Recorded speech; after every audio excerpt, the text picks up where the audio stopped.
Hello, hello, hello. If you're joining us on YouTube, hi, the way my camera's set up, I will probably not be in most of the shot today, but this is all about photographing shoes and how to properly do it. I would need my phone though. Hey, honey, can you grab me my phone? It must be in the living room. Jones, the first in Ascension. Hey, you guys, Rebel, Victoria, let's go. I need to find my phone because it wasn't on my lanyard, so now it's in a mystery location. Hey, Just. I need my phone. Okay, guys, stay on here, share this. I'll be right back.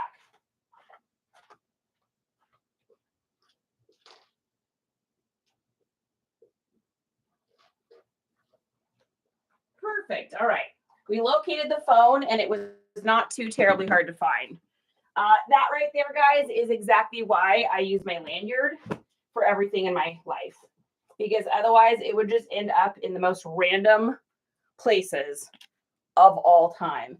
If you're watching this on YouTube, feel free to ask any questions, whether you're watching it on the replay or live.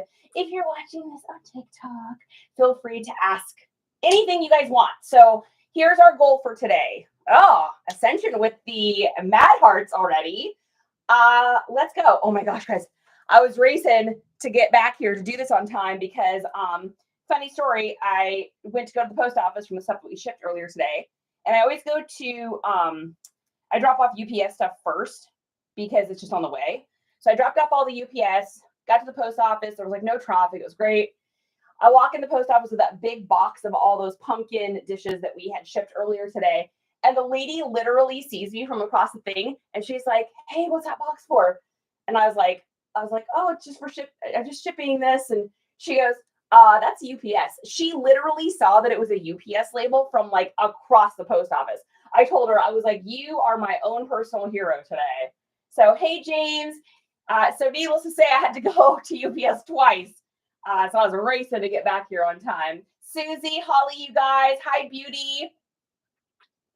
Thank you for the follow. Hi, Sarah. Okay, guys, so here's our goal today. I cleaned 29 pairs of shoes, and we are going to photograph all of these shoes. If you saw my video from earlier today that had the link on it to get a reminder about this event, you will see all of the shoes. We have everything from vintage Nike, or at least Y2K retro Nike. We've got Clarks, Bionics, Asics, cowboy boots. I think we have Ariats, Justins. We've got snow boots. We got Timberlands. We've got Hunter boots. We've got some interesting slippers. If anyone knows what this is, I will be impressed. So we have a whole bunch of different stuff. So what's really cool about this one is we have so many different kinds of shoes that we're going to be photographing today that you guys, no matter what kind of reseller you are, whether you're trying to resell tennis shoes or dress shoes, men's, women's, boots, slip-ons, I've got a little bit of everything. I think we even have some Vans and some maybe Chacos we're getting to. Those might still be drying because I washed those in the washer machine. So Mary Ann, good to see you. Yay, Tracy made it. Woo, woo, woo. If I missed you guys saying anything, I apologize. I was just in my zone of thinking. So if you're new to here, my name is Charity. I am typically a clothing seller. I also do shoes, hats, some video games. I also do vintage toys, some new toys, but not much. I mainly focus on men's clothing. I do a little bit of women's clothing. But when it comes to shoes, I think I'm about even. I probably do as many men's shoes as I do women's shoes. I'm learning more and more about women's high heels, which is a great market.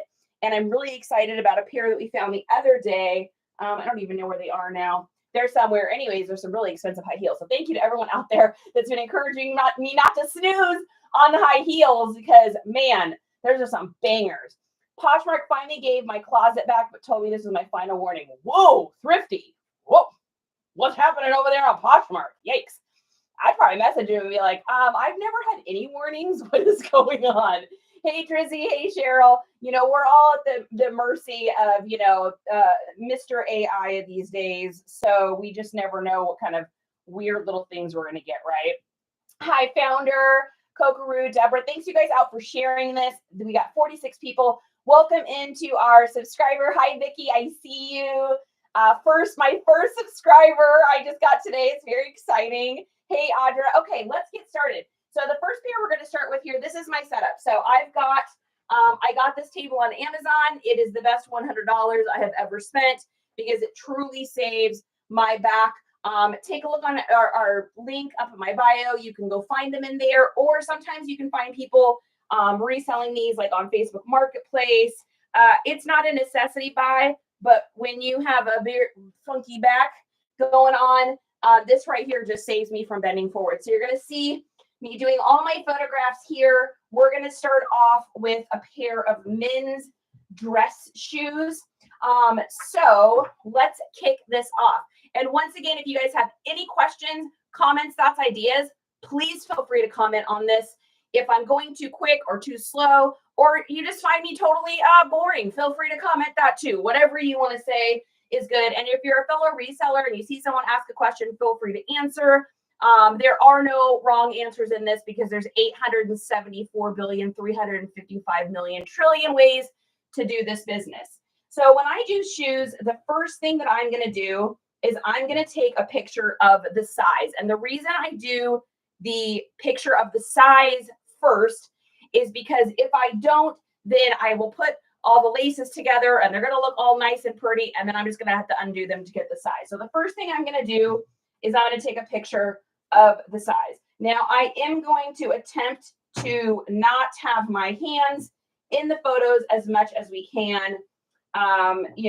Shoes sometimes can be difficult, but I tend to find if I do like the 3x zoom thing, I can usually make it work. Okay, so number one, we're going to take a picture of the size. Then I'm going to take a picture of the insides. Now you're going to see me using all sorts of different gadgets as I go today. And I know it can be tough when you're first starting out. You don't have, a whole lot of cash and capital to do this business. You've probably started this business because you are trying to make some additional income.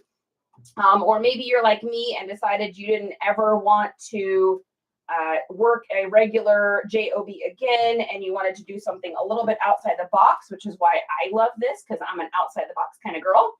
And I have found that what works best for me is I take, every time I make a little bit of money. So if I make a little money on Poshmark, or make a little money on eBay, or make a little money on Depop, Depop's probably my biggest platform, I take a little bit away and I squirrel it away. You got your taxes money, and then I also have my I need to get a gadget money, and I kind of squirrel that away. And then what I do is I go into my cart wherever I am shopping online, and I just get an item at whenever I've got that extra little capital. So, I think a couple of my first things were, I needed to get a decent scale. I had to get a thermal printer eventually because I couldn't stand writing things out by hand on addresses or going through printer ink.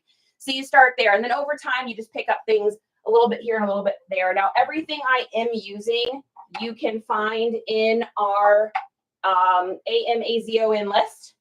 And if you go into my bio, you'll see it. There is a category called, so you want to sell some shoes. And I think everything should be in there. This lanyard might not be. I probably should add this lanyard into that one too, because this is going to, you guys, when you see how well this works, you're going to want one of these. Whether you make it or buy it, whatever, it works great. So first thing I'm going to do is I'm going to take my first photo.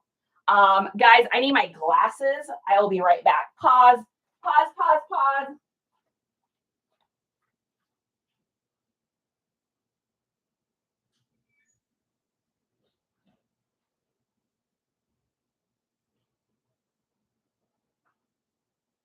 Okay, I'm coming back. Sorry about that. I'm telling you, I have been running today. Whoo, yo, hustle. I totally had to jam out for a second. People probably pop it in being like, what is going on? All right, we have to get our eyeballs. All right, so whenever I start the day, I always look at my first photograph to see how that looks. And I think that looks pretty good. So normally what I do is I get a picture of the shoe kind of sideways, not completely sideways. but a little bit sideways. And then I like to do the one up, one down method. That way people can kind of see how it's going to look when they're walking. Now, I know a lot of resellers that do the photograph from the front, and there's nothing wrong with that, but I want to show you something here. So when your first photo is a picture, and ignore this one going up and down because not a lot of people do that, but when your first photo is from the front, it makes the shoe itself look completely different than what it's going to look like, right? And for instance, if you look at this here and it's kind of sideways, you get the profile of what the shoe is going to look like. You can see the stitching, you can see the heel, you can see the sides and the soles, you can see whether it's round toe, square toe, whatever that might be. But when you do it just from the front like this, it makes it really difficult to see any of the rest of that. So your chances of something scrolling past your listing is a little bit higher than if you do them a little bit to the side. You're just getting more views. I like first angle side. Hustle like this. Is that what you're saying? So this is how I've done my shoes for quite a while now. And I've had great success selling shoes. I probably sell at least a pair or two of shoes a day.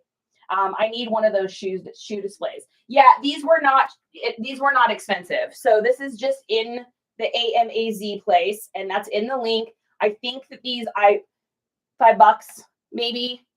I don't even know, something like that. And I don't use them for just that. I prop stuff against these and use these all the time for a million different things. You guys know I like to get creative and inventive.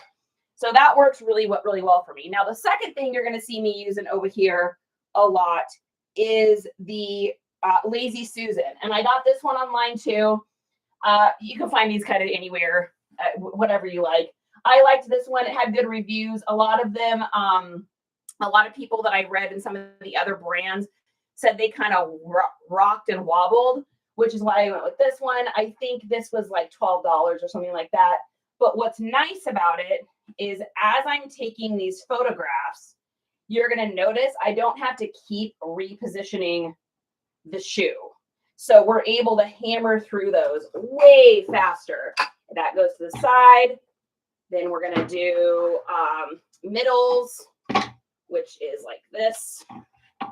So I want to get the inside of those shoes. These are really big shoes. Holy smokes.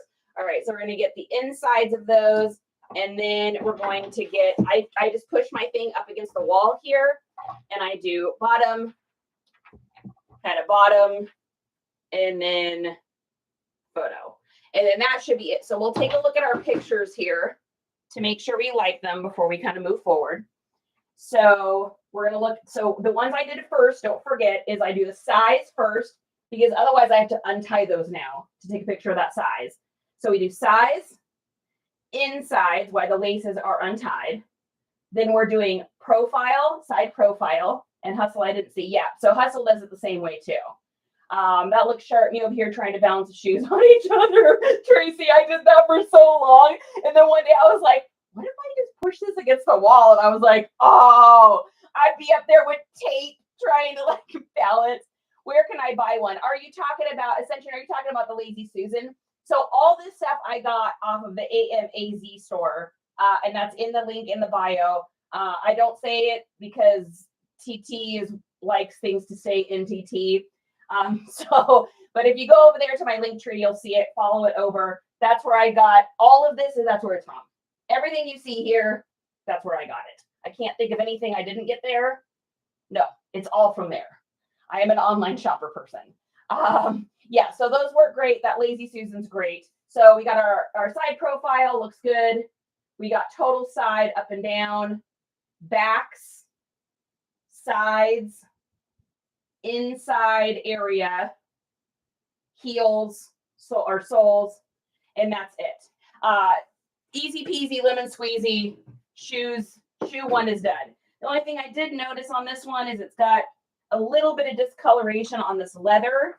So I am going to go ahead and just get a little picture of that. It doesn't affect the shoe, but you know what? I am totally the reseller that does not want to get a message from someone that's like, the leather is 1/4 shade darker in here than it is on the photo. I would like a 12% refund, please. I ain't got no time for that. All right, so those big guys are going in there. All right, the next ones we've got here, we're gonna do a pair of cowboy boots. So this is a little pair of Ariats. I have already used a leather cleaner on them. This is what I use. I know a lot of people will do like saddle soap, and I guess maybe if I had some really dirty ones, I may go there, but this stuff here has just always worked well for me. It works great to clean leather, works great to condition leather. These did not look as good when I got them. So just using the leather cleaner, and you can get this anywhere. I mean, I like easy, so I just order it from you know where, from the A store. Links, again, all that stuff, you guys can find it in my bio. However, you can pretty much get that stuff anywhere. Okay, so bottoms, easy clean. I cleaned these like I do with every single pair of shoes. I have got more questions in my inbox about this thing than any other topic of all time. So this is the thing I use to clean shoes. I cannot scrub. My shoulders can't take it. My hands can't take it. I did all these shoes you're going to see today. So 29 pairs of shoes. I did all of those in under 2 hours cleaning. And so what I do is I've got a little bucket with a little water. I use the grandma sneaker cleaner, which you guys can see over there. I put a little of that in the water, or I spray a little on the bottom. There's 2 speeds. There's regular. There's hardcore speed. And you just go around the shoe with a little bit of soap, or with the grandma sneaker cleaner on the leather. Of course, make sure you're not scrubbing up on here with that, but just the soles, and they clean up so easy. Then I just take a rag that's a little wet. I go like this, or I'll dip them in my little bucket here. I just use this. It used to hold our ET stuff, but that's all sold out. So I just dump them in there, rinse off the bottoms, wipe them off, clean a pair of shoes in under 2 minutes doing it that way. This thing is absolutely awesome. I did so much research to find the right one because I needed one that had a USB port, right? But I needed one that was completely waterproof, which some of them are water resistant. I needed to find one that was waterproof, that had like the multiple speeds. It also tells you how charged it is. I did 2 hours of shoe cleaning, you guys, and it only went down 30%. So, and I use this on every pair of shoes. It's amazing. The name of it is something really funky that I don't remember. Is it on the bottom here? No, it says electric cleaning brush.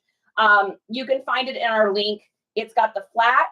Then it also comes with actually a bunch of other attachments. I haven't used those. It's got like a buffer one, and it comes with like a spongy pad one.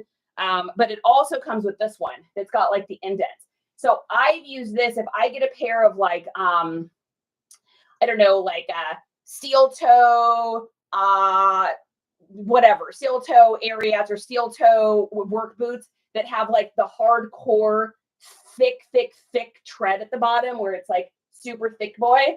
I will use this one on that and it's great because they just pop right back on. And then you just go like this and it gets in all those little grooves. So I did the research for you guys, so you don't have to. You're welcome to look around. But this one has been, I use it every single day. Every time I clean shoes, I use it. I can't imagine ever using anything else now. I will never go back to a toothbrush. If you're watching this on YouTube, I apologize. I literally didn't even show the camera over here. So this is what it looks like. You can go to our link tree if you're interested. No, I'm not a representative for this company. I'm just happy to share the knowledge because it literally has saved my shoulder. When I was cleaning shoes before, I'd get up the next day and my hands would hurt so bad and my shoulder would hurt so bad. I'm like, I don't know if I'm gonna be able to do shoes. So now I love it. I don't ever have to worry about it. All right, moving on, moving right along. All right, let's get these done. So cowboy boots, I don't do the up and down. Obviously, I don't need to because they're cowboy boots. It would look weird if it was bent sideways. So we're gonna get a picture front side here. Then we're gonna do total side, backs, side, and then we're going to flip insides, and then we're going to do heels.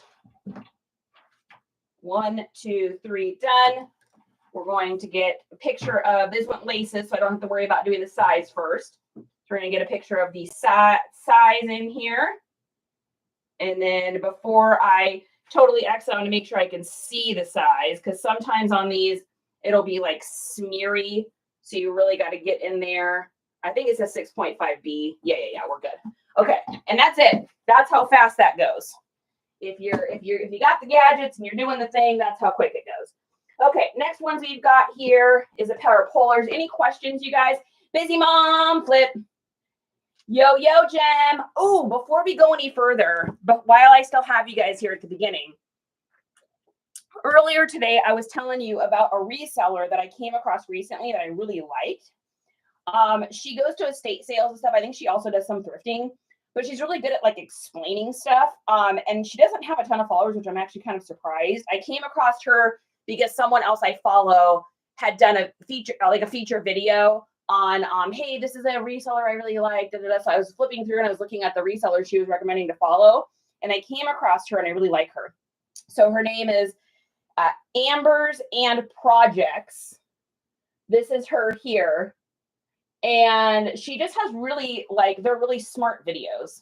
I don't know. I feel like I'm learning a whole bunch from her, and she'll go in and do she just did an estate sale. So she went in and did the haul and then got in the car and explained it. She does women's clothes and stuff too, which is nice for me to find because I don't do a lot of women's clothes. So anyways, I highly recommend her. I'm going to put her up one more time. So it's at Ambers and Projects. I don't know if anybody wants to tag her in that.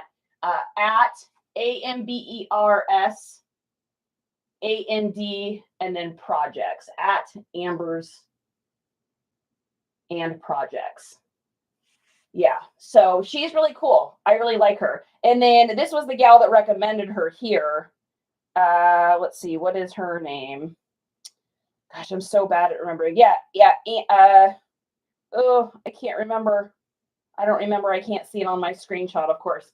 Anyways, yeah, you're welcome. It's just another good person to follow. And like I said, I'm learning from her and she seems really cool. So, and I like, because I've said something in her comments and she's actually commented back, which is really nice. Bougie Hippie, my day is going fantastic. How is your day going? Yes. Hustle says, yes, I concur. My concur. I share her and she's awesome. There you go. Yeah, I really like her. So she's cool. Anyways, all right, moving along. Next, we're going to do, where are we doing? We're doing these polar boots. I got these. This isn't a huge selling brand, but we've got winter coming up here. And the comps on these, I think they were like $36 or something like that. I got these at the thrift store down the street from me. I've been in there maybe 4 times now. And I just kind of skip everything else in the store because it's too expensive, but they don't know what they're doing with the pricing of shoes. So they literally price all shoes for $5. So I got these for $5. I mean, you literally can't snooze on a pair of literally almost brand new snow boots. If this was the beginning of summer, I don't know, I probably still would have picked them up and then hoarded them in my garage, because y'all know that seems to be what's happening in my life. I have become a garage hoarder. So I'm going to try to get a picture of this without my hand in it as much as possible. Ooh, bread's going off. This is the life I live. My bread, I'm baking sourdough bread. I'll be back in 34 seconds.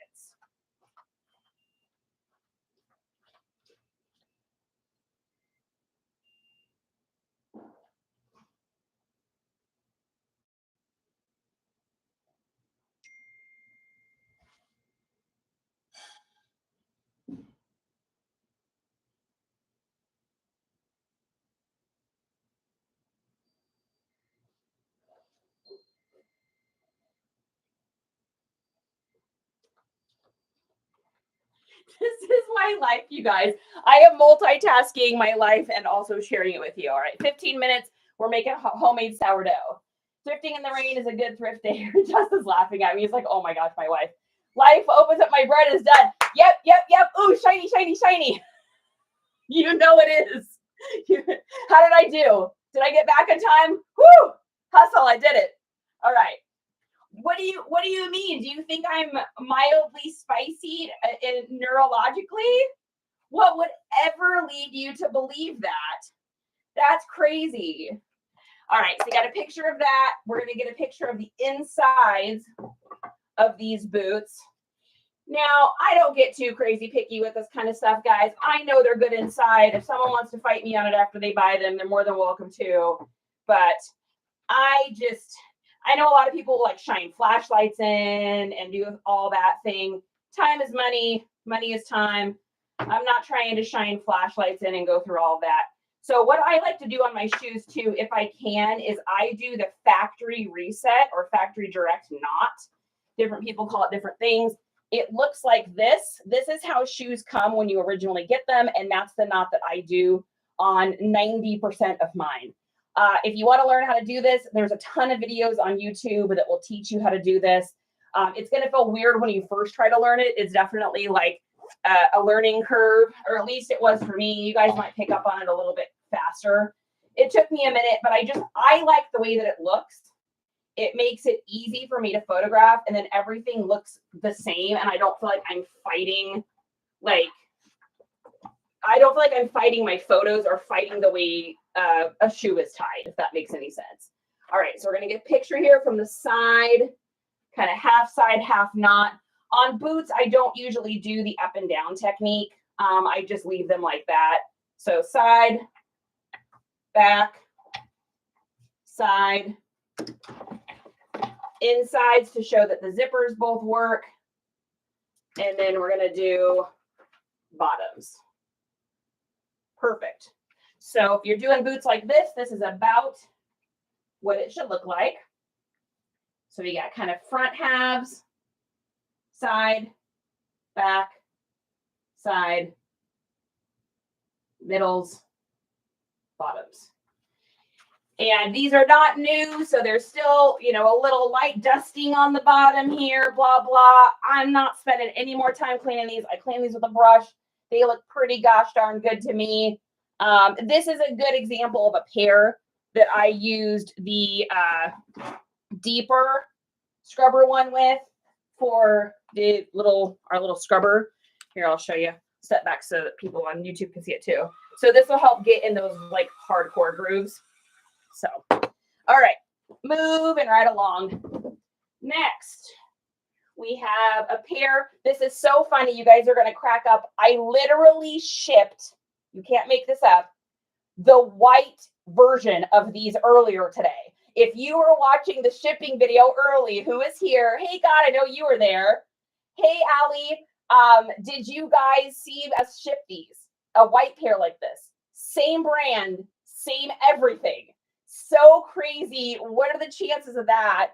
Yep, God says, yep, I remember. Hey, Minnie. We had a lot of interesting things this morning. We had addresses where I actually knew where the locations were. We had my mom's name was in one of the shipping things that we did today. What else? I feel like we had a whole bunch of other like little coinky dinks. About how many listings do you post a day as a full-time reseller? Brady, that's a great question. So I have a rule of thumb. I don't go to bed at night unless I've listed one. If I list 10, I feel pretty awesome.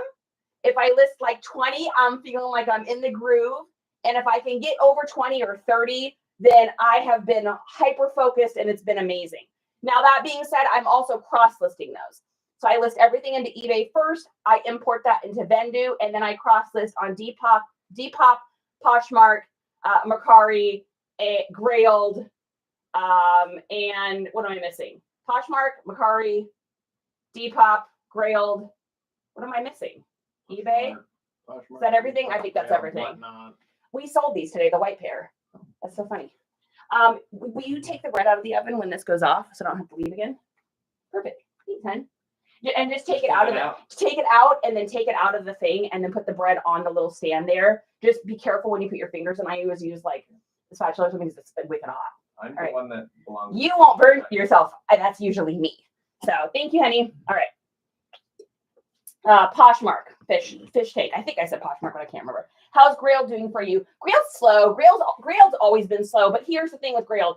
I only list my bangers on Grailed. So I don't do like, if it's not over like $100 or if it's not like a super rare item, I don't really put it on Grailed because I have found that for Grailed, I really only sell like the really, I don't want to just say high end, but like more expensive stuff. So if it's like a super vintage Nike or it's an obscure band that's super hard to find, and it's a Y2K t-shirt they only sold between the years of 2003 and 2004, and this is the rare one that's printed on the Bay Island with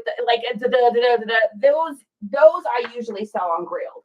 Outside of that, not really. I just haven't found that it's worth my time even. I was putting all of my listings up on Grailed. I was doing Whatnot. Even though I wasn't doing shows, I was still putting on Whatnot. And in all that time, all that energy, I literally only sold like 6 things on Grailed and like 2 or 3 things on Whatnot. Now, that being said, I'm not doing shows on Whatnot. So I'm not talking about like actually doing shows on there. I'm talking about just putting up the listings. So I just don't find it's worth my time. That's just me personally. Now you'll notice I didn't do the size first on these ones, and that's only because I know I can just open these up. I literally already know exactly what brand these are and the sizing because I just sold these today in white. So these will probably, the white ones, I only got like, gosh, what did we get, guys? 19, I think, on them, because the white in the front here, there was a little smudge that was like purple that I just couldn't get out. But these are in crazy good condition. What I did on these, and I have been promising to do a video on this, so I promise I will do that. I've got this stuff, this high gloss acrylic finisher. Make sure you follow me, and I will tag it like fixing patent leather shoes. This stuff, if you do use it correctly, you can literally fix pretty much any patent leather item that you have. It has to be done in a very specific way. You got to be a little slow about it, but it works great. And if you look at these, so I got these at a garage sale. The lady wanted 10. I talked her down to 7, which is even a little bit more than I would normally want. I said 5, she said 7 in the middle. I think I could probably get 35 for these just because of the condition, but they had in here some lines, like some scuffing, patent leather scuffing, and look at that now. They are smooth as butter. So that stuff works really, really, really well.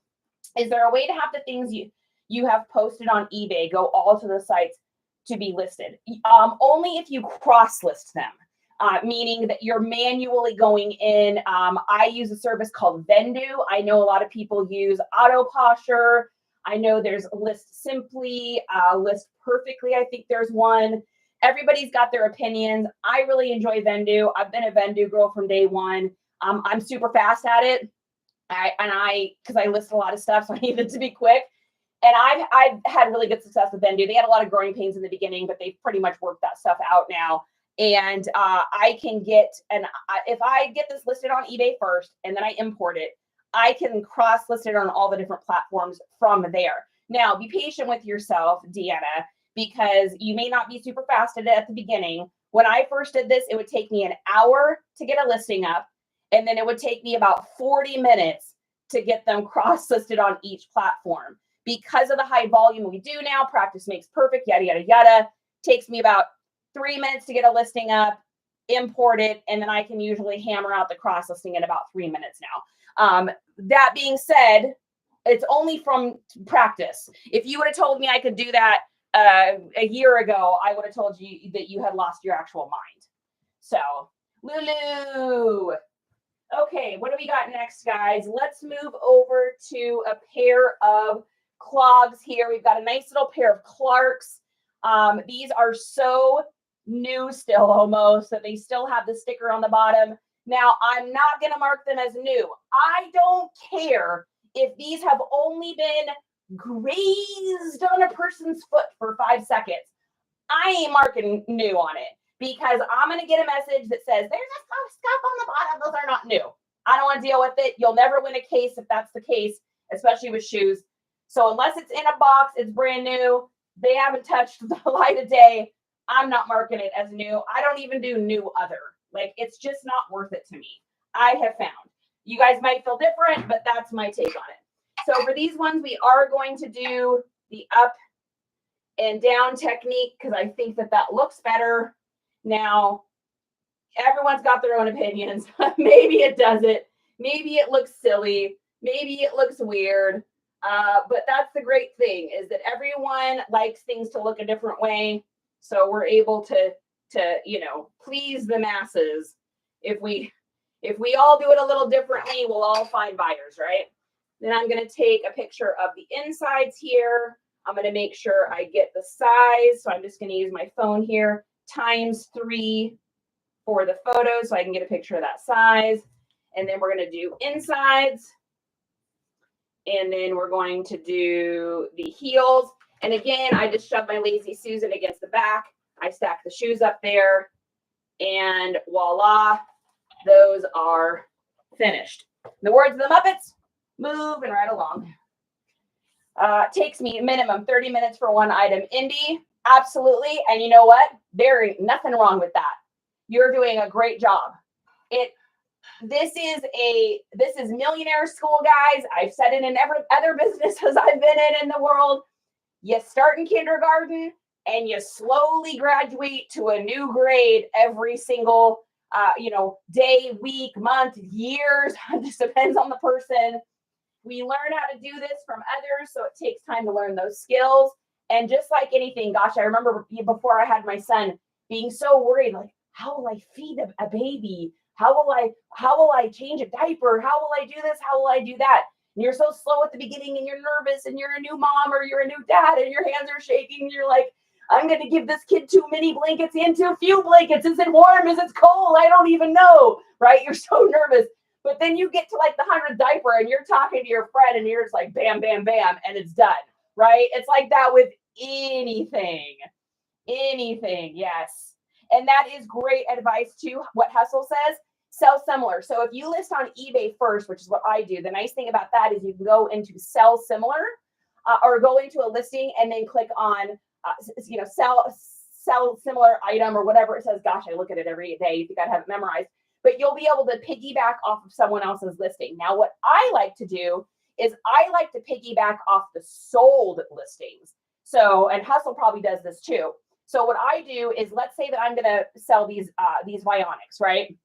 I'm going to go in, I'm going to type in the name of this exact pair because I'm going to Google Lens it first. I'm going to find a pair, hopefully, that has sold like this. And then I'm just going to go into that listing and sell similar. Why? Well, because they already sold it once, right? Now, what if the person removed it? What if it didn't really sell there? Yes, these are all chances. And of course, I'm going to look through the item descriptions and make sure it's all right. But like, it just saves you time. It saves you a ton of work. So I would definitely suggest doing that. Thank you for the follow. Curated by Britt. I'm happy to see you. You're welcome, Indy. And yeah, if you guys don't follow Hustle, make sure you do. Oh, no, that's okay, Vicki. We'll probably go over it again. I mainly sell similar off my own items. Yes, and Hustle, that's a great point too. You can find when you start doing this enough and you're selling items that are a lot alike, you'll end up reselling, piggybacking off of your own items, which is great. Either ones that have sold or ones that are still up for sale. I sell a ton of Levi's. So what I do is I just go into my active listings. I type in whatever pair, if I'm selling a pair of like men's 5'11", skinny indie gray pants, then I'm just going to go in because I know I have other ones of those for sale. I'm going to go into my active, or I can even go into sold if I think they might have already sold. And I can just piggyback off that listing. All the info's there. All I got to do is change the measurements, which is great. Put all your tees together, shoes, polos, etc. Yes, perfect tip. And that's why I also like doing bulk listing. Because, and what I mean by that is I do all my shoes together. I do all my Levi's together. I do all my Y2K shirts together. Because a lot of times you can just use the listing you just put up to put basically the exact same thing up. Absolutely. Sell similar and an item specific for your item. Vintage Toys Express. Brian, that's what he said. Perfect. All right. So we got our Vionics next. So we're going to go ahead and we're going to do the up and down method. Now, if you'll notice on this shoe, it's dented in, right? Well, no one when they wear these shoes is going to have it dented in unless their foot is 1 millimeter thick. So I'm going to use these guys here. I got these off of you know where. Follow the link in the bio. What I really like about these, and I got these recommended to me by Laura at Wild and Almost Free. Great person to follow. It has a space here so that you can do sandals. which is awesome. They also work great for popping up areas where it may have popped down before. So if you'll notice now, that is popped up as if someone was actually wearing that shoe. Now you can take the time and stuff in here and go through all that if you want, so that you can bring this back and have it look perfect. But you know what, guys? Time is money. I ain't doing that. I'm a practical person. If someone isn't buy these shoes because my shoe forms are shoved forward, then I don't want them as a customer, because I'm probably going to get a return request, because they're probably some sort of Karen situation, like the Karen pirate in my video. If you guys haven't seen it and you want to hear the story, it's literally unhinged bananas. So if you are in the mood for listening to a crazy short story when you get off here, I just posted it. I think we looked it up and it was last night. And I recorded the video right after the incident happened. So I'm just glad that the video didn't turn out like super shaky, because I literally got in the car and I was like this, you know, when you're like hyped up because of something, and it definitely shook me a little bit. I wasn't scared or anything like that. It was just really unexpected and uncalled for. So we didn't make for a good story, that's for sure. I was very excited to tell my hubby when I got home, and oh gosh, these are being persnickety. I was excited to tell hubby when I got home about it, and he was like, you should make a video for TikTok. And I was like, well, I actually did a video. I don't know if I should post it. He's like, just post it. I was like, all right, I'm just posting it. All right, Bionics in. All right, next we're gonna get these little guys here. Pop Quiz Hot Shot. Who knows what this is? Clue. It is not Pokemon, which is what I originally thought. I got these because I thought it was a Pokemon item. And I was like, oh, those will sell. Let me get a picture of this because I don't want to butcher the name. So I'm going to Google Lens it. So this is StarCraft Zergling. It's a Zergling. So I got these for $10 at a yard sale. It's like, I never spend that much either, you guys. But she had a sign up front that said nerdy stuff. So you know I pulled over for that one. And I got so many treasures. I got like 2007 Comic-Con stuff. I got dead stock Blizzard employees jackets, new with tag. I got some crazy stuff from her. So I didn't mind paying up for these because everything else I got for like basically nothing. So this is why you always Google lens stuff at garage sales. And this is why. Look at this. These are on eBay, another pair. Now these are brand new. So I'm not going to get that for them. But they're asking $93 plus shipping. $16.50 shipping is a little generous. That's a little padded on the shipping. So I won't get that, but I bet you I get probably I would say $60 maybe for them. So not bad, baby. I can't remember what you said they were a few days ago. Yeah. Oh, Golden Girl was on here. Yeah. I didn't know what they were either. I thought it was Pokemon, but yeah, Tracy, let's go, baby. So we're going to get these little StarCraft Zerglings. We're going to get them photographed. I don't think that they're going to work well on our stands, though. So we're just going to do it like this. I am going to make sure that their eyeballs kind of show, you know, I don't want to make them look too different than how they look when someone's going to get them. They're not brand new or anything, but they are very, very handsome. And this is the kind of thing that somebody, you know, will want to get because it's, you know, we're close to Christmas time. Let's see. You can't see those wings in the photo unless I go like that, I don't think. Let's see. Let me see your eyeballs, handsome. And then that's the other great thing about this Lazy Susan is you can kind of turn things until you find like the perfect angle. There we go. They are pretty adorable if you ask me. I would trip over myself if I was trying to wear them, but yeah. They are very, very cute. All right, let's get a picture of the bottom of these here. I don't think we need to get too crazy picky with all this because honestly, like they're slippers. All right, going in. Okay, next up we've got a pair of women's Clarks. Now I don't think these have ever been used, but I'm not marking them as new. No siree, because there's, you know, light little scuffing on the bottom there. I don't think that they have ever touched feet, but there's a little bit of scuff marks here. I don't know if you can see on the camera, but I just, like I said, I don't want to deal with it. I don't want to deal with the conflict and the, you know, you said they were brand new and they're not. I'm just not, I don't want to deal with that. That just sounds like a headache to me. If anything, these will sell faster because of the fact that it says used on it, and people can see that there's still paper inside. So the fact that they can see the paper inside, they'll be like, oh, wow, those are like brand new. And they'll be willing to pay the higher used price rather than dealing with the scrutiny of, oh, you want this for that? Those really aren't totally new. They have some slight markings on the insides. Like, I don't want to deal with that. I don't know about you guys, but I have like little to no patience for that kind of business. All right, and do we get the size on these? No, we need to do the size. So these are, man, these are really in good condition. Looks like a 7.5, but we'll use, so tip 2, just use your camera and just go into like the 3 times picture setting. If it'll focus, it usually does. If it doesn't, you can go back 1. Yeah, I think we're good.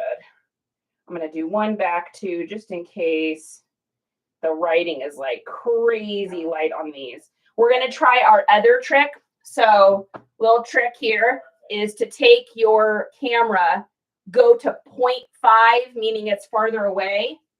Get your little camera inside of the shoe and then try to get a picture of the sizing if you can that way. Yep, perfect. Did you want this? And that works even better if you do it that way. Did you want this? Oh, I'd love that. Yes, thank you. Oh, thank you. Yes, give me all of the padded foam for my feet. Perfect. Yeah, so this is how it looks if you do that. So all you gotta do is just flip your camera upside down and backwards, and then you can get that camera inside that shoe. And that's the difference between that and then here's me trying to take a picture of the sizing, right? Just tuck that little camera in there and you're going to get that sizing way, way better. I would still list those for probably 80. That's about what I was thinking, is somewhere right in there, vintage. That's about what I was going with.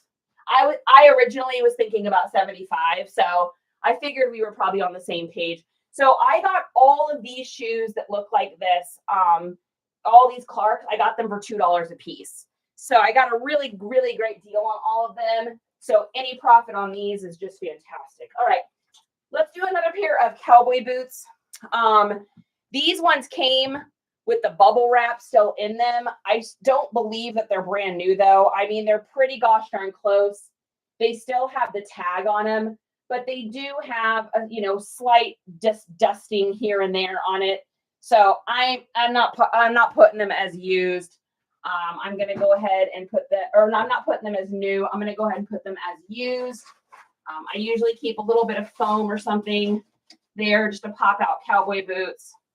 And get these listed. Nice little pair of Ariats. We picked these up for $5. So we didn't pay too much for them. And we'll probably get, I believe this model is like in this condition, probably 65 to 75, I would say, would be probably about what these are. Now I'm just going off the cuff. I could be wrong on that. Ariats are interesting because they're really all over the board. These are the Ariats with the women's scalloped edge up top. They've got the square toe in the front, which is very, very popular right now. So I expect these to go pretty quickly. Now, I am also the kind of reseller that I want to turn and burn, and I want things in my store and I want things back out of my store. So if I mark these down $5 less than anybody else with this size and this model, and I sell these and I make $5 less, $7 less, great. Because you know what it does? It frees up a space on my giant wall of shoes I have so that I can get more shoes. So for me, turn and burn all day, baby. I got some high boots from another selling site and they have permanent marker on the inside. Can I get that out? Ooh, Vicki, that's a tough one. I'm going to say depends on the material. What are we talking for material wise? The only thing you can try, if it's leather, you're probably not getting anything out. If it is more of a canvas, you can try taking a Q-tip with some acetone on it. I use my little guy here. So this guy here, you push down on it. It's like what a nail tech has. And I just soak it with a little bit of, this is pure acetone. So not just nail polish remover, it's pure acetone. And I soak that and then I can test the corner of a spot. Now, two things can happen. It can lift that out slowly and then you can oxyclate it a little bit and try to get that out. But, big but, it can also run and smear. So you have to be really, really careful with those. They are leather. I wouldn't even mess with it then. Here's the thing. You're going to spend all this time trying to get that out, right? What, 30 minutes, an hour? It may or may not work. Time is money. How much do you want to get paid? If you want to make $20 an hour, let's just say, I'm just pulling a number out. If you want to make $20 an hour and you spend an hour goofing around trying to get these shoes, to get the stuff out, I'd rather list the shoes for $20 less and get my time back, because then my time can be spent doing something else. And that's just my opinion. There's nothing wrong with disclosing and just saying, hey, someone else previously wrote in here. Now, I know some people will cross things out. I've sold stuff with other price tags in it. I just disclose it. Hey, if you don't want to buy these shoes that I got for $6 and there's permanent marker on them, if you don't want to buy them for $40 because I spent the time to go out and buy them and source it and purchase it and wrap it and ship it and list it and all that, then there is somebody else that's going to come along and buy them. Maybe instead of listing them for $40, I list them for $36. Take $4 off because there's some marker, disclose that and move on. That's what I think. Yeah, Vicki, you and I are on the same page with that. That's a good question. And it's on the inside. If it was on the outside, I don't even know that I'd bother selling them. I'd probably connect with the whatnot person and be like, no. Jen's Deals, whatnot seller, just popped in here. That was so crazy. Hey, Semi Real Life. All right, moving on. We've got a pair of Timberlands here. These are in crazy good shape as well. Look at the bottoms of those guys. These are like crazy good deal. Got these for $2. We're going to get a picture of the inside first before I do the outsides, and we're going to do our trick here. So we're just going to pop the lanyard sideways. We're going to tuck this in our shoe. We're going to hit 0.5 and we're going to tip until we know we can see the light. Perfect. And that is going to give us our sizing for the inside of the shoe. I'll show you guys what that looks like. So this is what it looks like. So you can see that perfectly for the size, and I don't have to try to zoom in and do all of that. So we're going to get pictures of the outsides of these. This is like a really nice suede pair of Timberlands. Let's see, is that goobers? Oh yeah, that's just a little goober on the outside. So I always keep a little rag with me. This is just water. Water, the most underestimated cleaning reseller tool. One, it's free. Now, this is distilled water for me because I'm in Texas and our water is hard and leaves spots on everything. So this is just a little distilled water and a little rag. I got this little bottle at the grocery store for 99 cents. The water was basically free. And I'm just going to take and clean the little edge of this strap real quick here. And then we're going to move on, right? We don't need to use all these crazy hardcore cleaners and all that. Sometimes just a little bit of water and a little bit of elbow grease. Yeah. Got some goobers off. I think the goobers that they had on there, ate at the very tip of that plastic, just a tiny little bit, but we're going to disclose that in the photos, but I'll knock the $3 off or something for that because it's not somewhere that you're really going to see them. All right, especially once the strap goes on. Perfect. All right, we're going to put these up. We're going to do up and down technique on these for sure. That's going to give a really nice look to them. A couple little strings here. We're going to get those off. And actually, I think we are going to pop our things in. Sometimes I'll take a look at the pair of shoes once I get it on the thing. If it looks like, man, I think these would just make it look so much better. Just take the extra second, put those in. Oh, yeah, that's a huge difference. Look at the difference, guys. Which shoe do you think is going to sell better? This one or that one?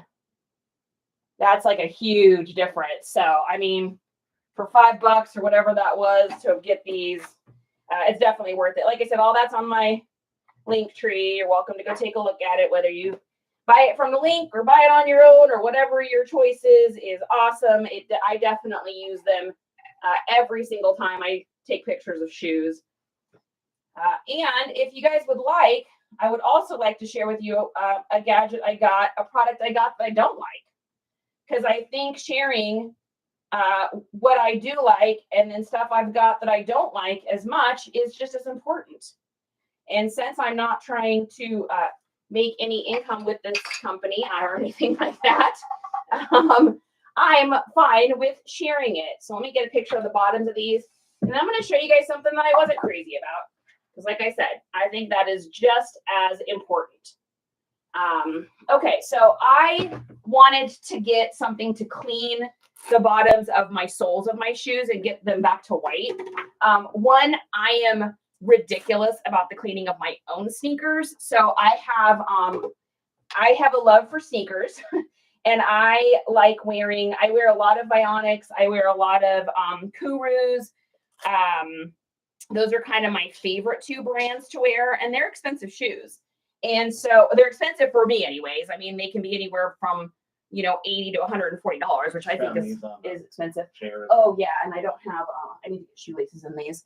Another pair of shoes. Oh, hey, Justin, can you grab me those Vans and all that too off the ladder? Did you hear me? Yeah. Okay. Thank you. Okay. So I'm going to show you guys something I got that I don't really like. So I wanted to clean the bottoms of my shoes and I saw this stuff online. And so I got it. And what you're supposed to do is you put it on, you put saran wrap over it, you put it out in the sun and you bake it. Now, I used to do hair. So for me, I know what this probably is like a type of hair bleach mixed with like what's called like a 5-volume developer. To put that in perspective, most people that are getting their hair colored, you use a 20-volume developer.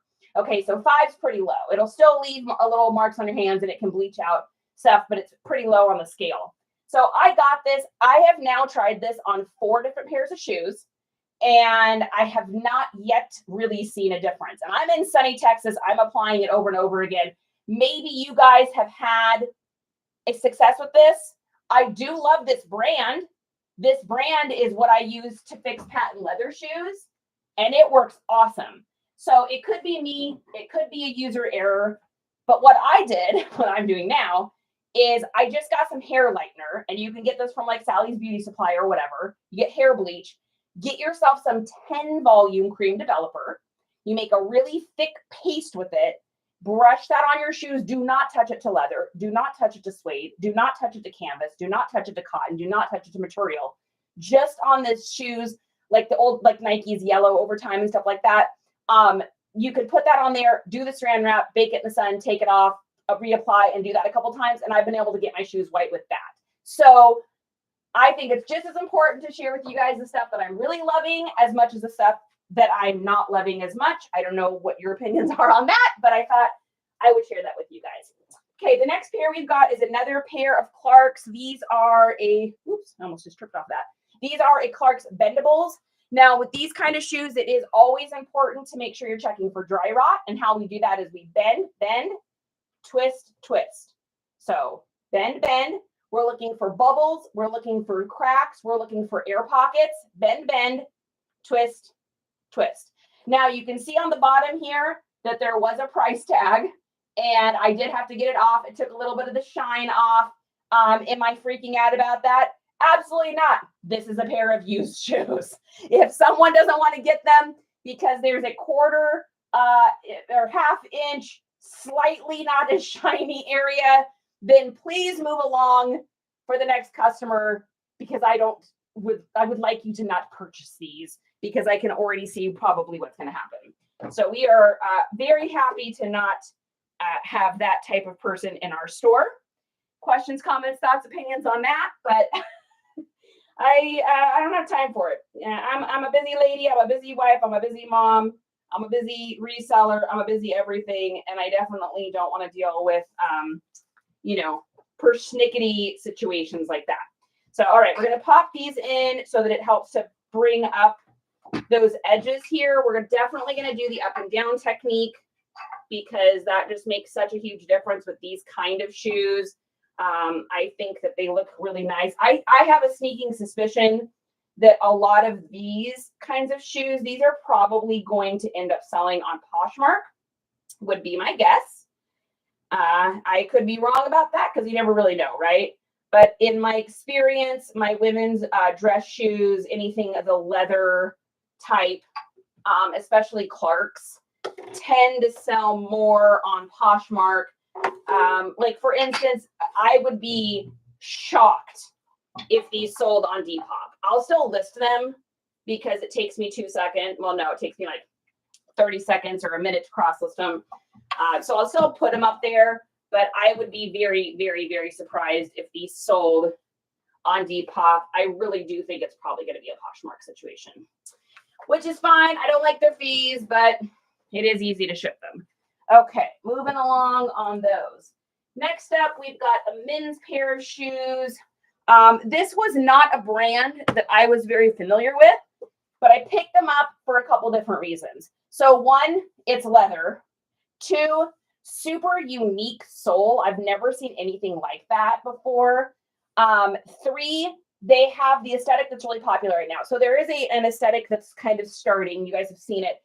It's like a rockabilly grandpa. If you guys think of like an old kind of gangstery movie, think of like Mickey Donovan from Ray Donovan, kind of that like eclectic grandpa is what it's called.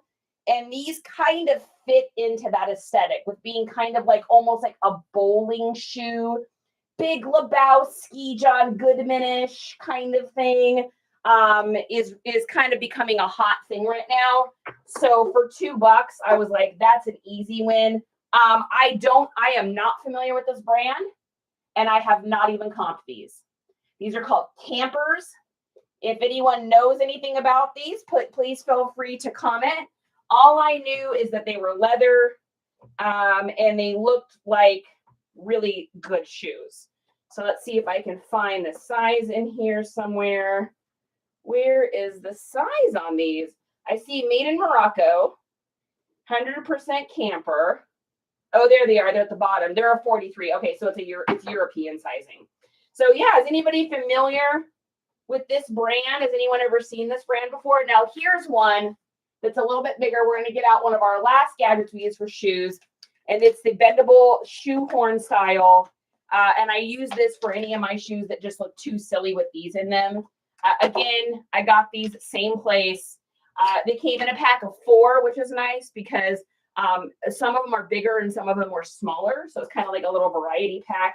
We're going to pop those in there. And normally I'd get a picture of the sizing inside, but I don't see that. So we're just going to put these through. These laces have definitely had a little bit of love to them. So I want to make sure I put that in the listing. And then, of course, we're going to factory reset these laces because that just makes it easy.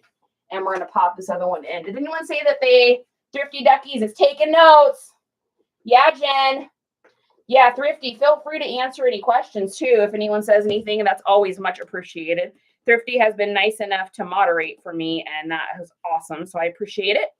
If you're busy, no worries. Oh, yeah, that's even got Yeah, this has definitely got it's got a few little things. It's got a little crack in the tag here. We're not talking dry rot or anything like that. It's just these have definitely seen a little bit of love. Somebody loved on these a little bit. Got a little cracky in the tag there. So probably have to work these down a couple dollars. I don't even know what these are worth, but for $2 at a yard sale, I mean, that weird tread's going to make it really hard for these to stand on there. Nope. Weird tread says absolutely not. So, yeah. Should we throw a little comp here and see what these are even worth out of curiosity? I like doing that when it's a pair of something I've never seen before. So, okay, so here we go. Campers. There's one on eBay and a 44, which is about the same. Looks like $60 for those. Yeah, so in this condition with the little cracks, the laces are a little worn. The bottoms definitely have some worn spots. I'll probably, after all wheels and deals are done, probably get like $40 for them, something right in there. But like I said, for a $2 pair of shoes, it's just not a problem. I'm not going to have any issues with that. Oh yeah, this is even missing the little camper side. All right, probably more like $35 is what I would guess, just because of that. Sometimes those little tiny things just start to add up and you're like, eh. But I mean, $2, $35 return, probably take 30 on a deal. Somebody that likes these shoes, wears them all the time, and just needs another kicking around pair is probably what will happen with these. These are one of those items too that I'll in my store. I like to have a few things that are kind of on the lower end price wise. Like maybe someone feels like they're getting a good deal. That way, when they go to my store and they're looking around and they're looking at things, they're like, oh, wow, she's reasonably priced. So, and I do reasonably price anyways.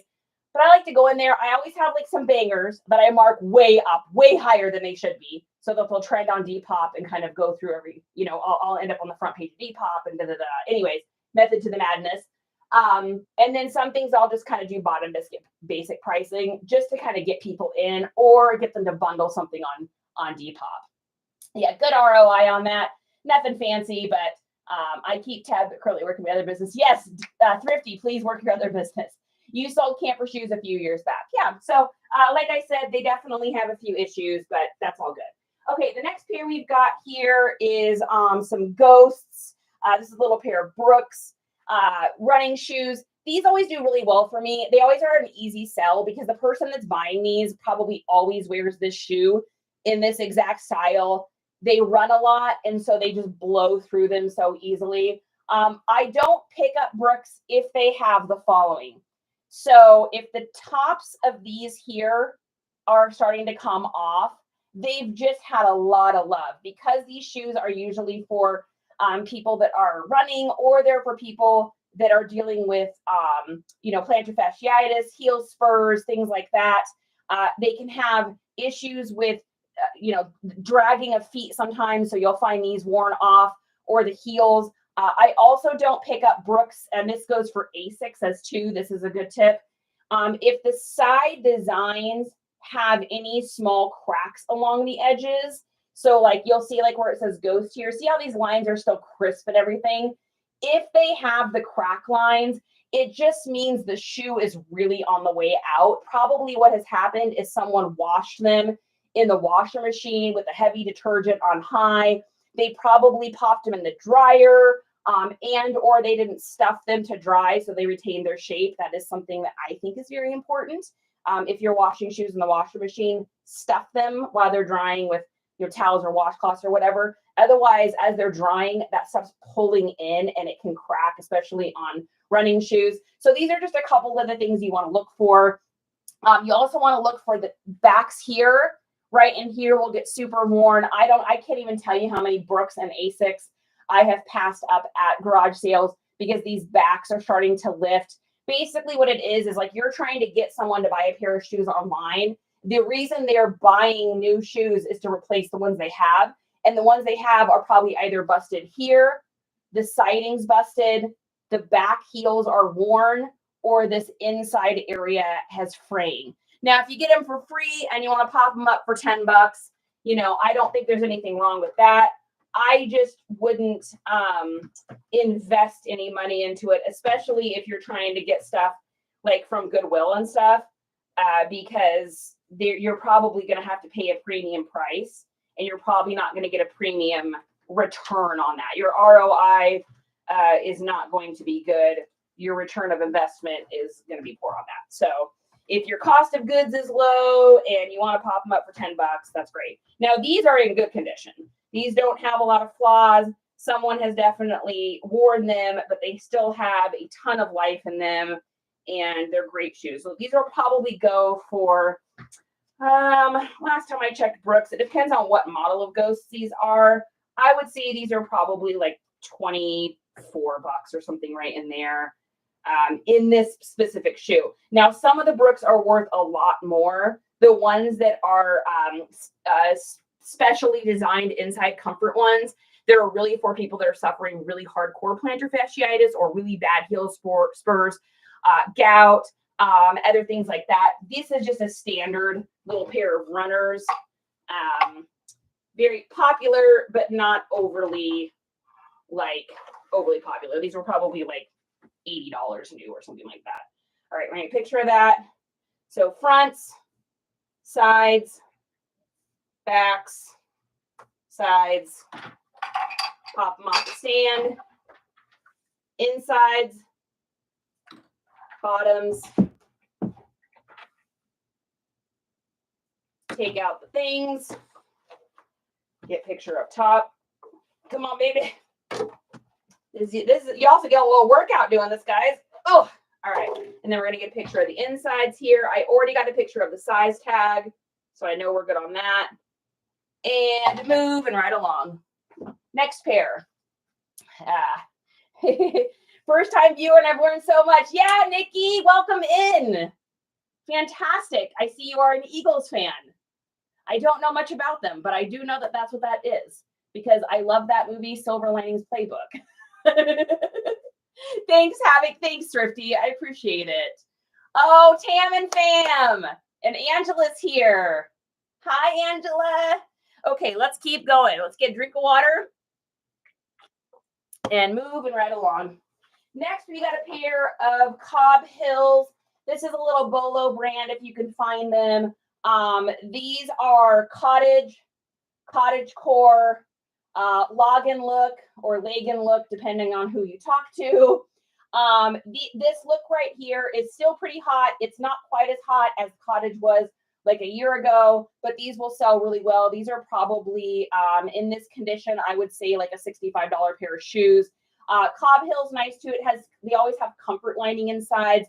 The insides usually tend to have a fuzzy flannel-like material, so they're very soft. You can even wear them without needing to, wear pantyhose or socks or tights or anything like that. These are in super good condition. I would guess anywhere between 65-ish.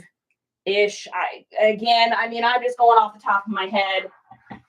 Always got to comp the stuff, right? Because you never really know until you go in and look. And that's the thing about reselling is 1 month something can be worth a ton, and then that next month it's not worth as much. I don't like the look of that. Sometimes you put things in and you see how it looks and you're like, nope, I don't like it with that. So we're just going to go with this here because I really want to pop that top out. And do I like that? And does it make that big of a difference? Yeah, it makes a difference. Don't mind me just talking to myself here. All right. So we're going to get this up here. And we're going to do our 1 up, 1 down method. We're going to slightly turn this to the side here because there's so much neat detailing here on the side, which really does give that, grandma look / cottage, minimalist, conservative, career chick, whimsy goth. You could whimsy goth these.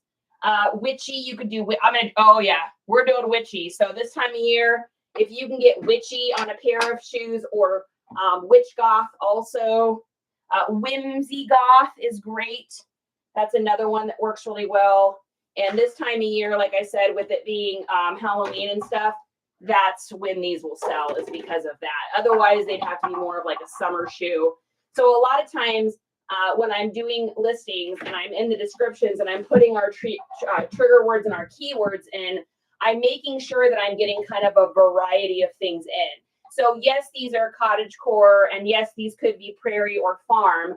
I'm going to put that in there, but I'm also going to do, you know, witch core, witchy, whimsy goth, because if these for some reason don't sell this fall, I want to make sure if I have to delist and relist these come like February, March, I want to make sure I already have those things in my descriptors. Now, do I expect them to stay in my store for that long? Heck no. But you never know. And I just realized, did we do a size on these? I thought Cobb Hill had their sizing on the bottom, but I guess not.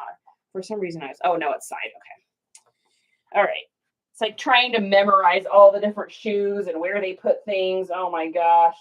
It takes time. And oh man, it's really hard to see the sizing on these. Yeah, the sizing is worn off quite a bit on that. Let's see on this side. I can't, maybe we might have to measure on these ones, kids. We may have to measure on these ones. So I'll put them down here for now, but I have a feeling that we're going to have to measure, probably would be my guess, because it's a little bit worn. Man, for some reason, I was thinking Cobb Hill puts it on the bottom. So this brand is actually part of the New Balance series. So if you guys are familiar with New Balance shoes, Cobb Hill is like their women's dress practical memory foam subsidiary. So I will probably put New Balance in my descriptor too. That way, if people are looking for Cobb Hill or they're looking for New Balance, they'll be able to find those shoes either way. How do you know this kind of stuff? You just learn it over time, right?